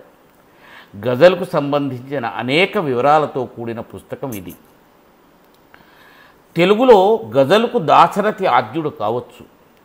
సినారే గజల్లతో తెలుగు గజల్కు ప్రభావం కలిగి ఉండవచ్చుగా, కానీ గజల్ మీద సాధికారికత కలిగిన ఉన్న కవి పెన్నా అనటంలో సందేహం లేదు. వీరు సల్లాపం మరియు శిశిరవల్లరి అనే 2 గజల్ సంపుట్లను కూడా వెలువరించారు. ఇక కవిసేన మేనిఫెస్టో, ఆధునిక భారతం వంటి రచనలతో సుప్రసిద్ధులైన గుంటూరు శేషేంద్ర శర్మ గారి కవిత్వం మీద పరిశోధన సల్పి పెన్నా శివరామకృష్ణ గారు హైదరాబాద్ విశ్వవిద్యాలయం నుండి శేషేంద్ర కవిత్వానుశీలనం అనే సిద్ధాంత గ్రంథాన్ని సమర్పించి పిహెచ్డి పట్టా పొంది డాక్టర్ పెన్నా శివరామకృష్ణ అయ్యారు. వీరు కవిత్వం మరియు విమర్శలో సవ్యసాచి. అనేక అంశాలపై వీరి విమర్శ కొనసాగింది. శివారెడ్డి కవిత్వం పరిణామ వికాసాలు అనే ఒక పుస్తకం, అలాగే ఎరుక అనే సాహిత్య వ్యాసాలు, సినారే విశ్వంభరలో అర్థయుక్తి అనే పుస్తకం, ఆవిష్కరణ అనేటువంటి సాహిత్య వ్యాసాలు, తెలుగు గజళ్ళు, విద్వాన్ సర్వత్ర పూజ్యతే అన్నట్లు వీరి ప్రతిభకు తగిన గుర్తింపుగా అనేక పురస్కారాలు వీరిని వరించాయి.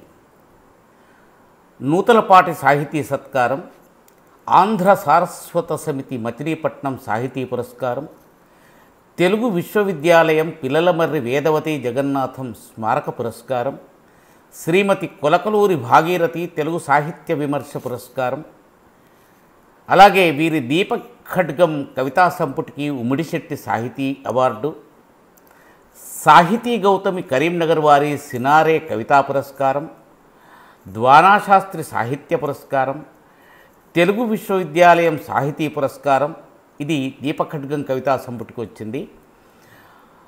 తెలంగాణ సారస్వత పరిషత్ వారి సినారే సాహిత్య పురస్కారం, ఇవన్నీ పురస్కారాలు వీరిని వరించాయి.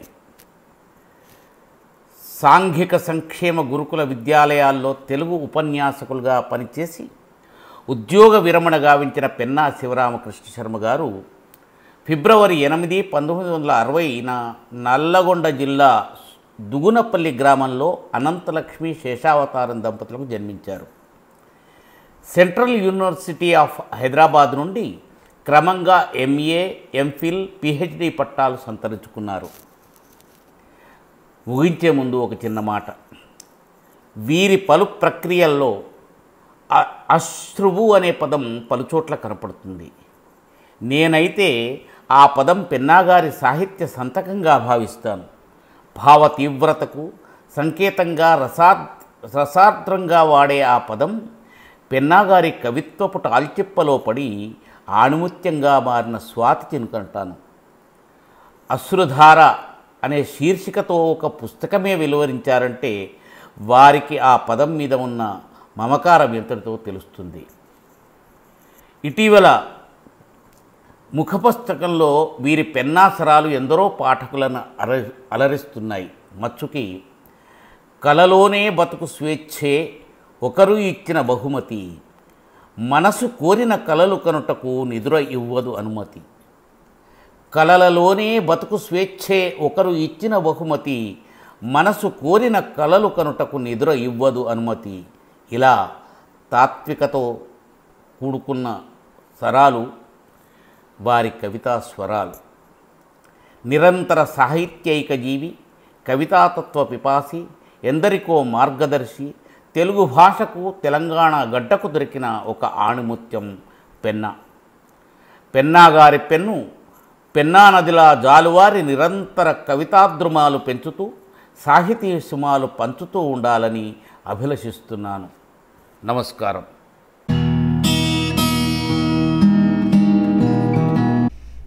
ఇప్పుడు క్షణభంగురం.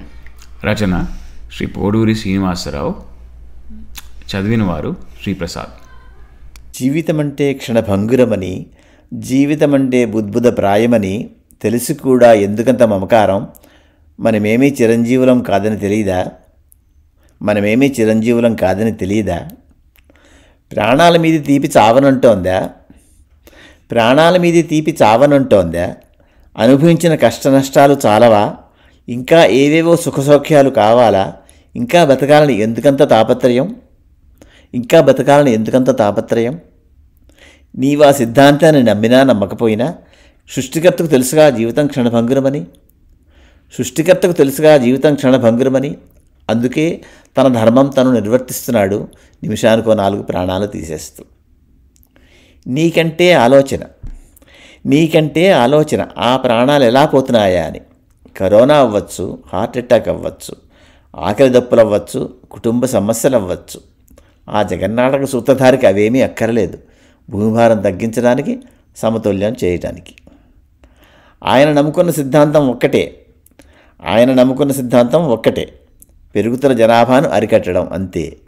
తుఫాన్ అవ్వచ్చు, కరువు కాటకాలు అవ్వచ్చు, హత్యలు అవ్వచ్చు, ఆత్మహత్యలు అవ్వచ్చు, ప్రమాదాలు అవ్వచ్చు, విపరీత పరిణామాలు అవ్వచ్చు, అకాల మరణాలు అవ్వచ్చు, కారణాలు ఏమైనా కావచ్చు. ఆయన సిద్ధాంతం ప్రకారం జీవితం అంటే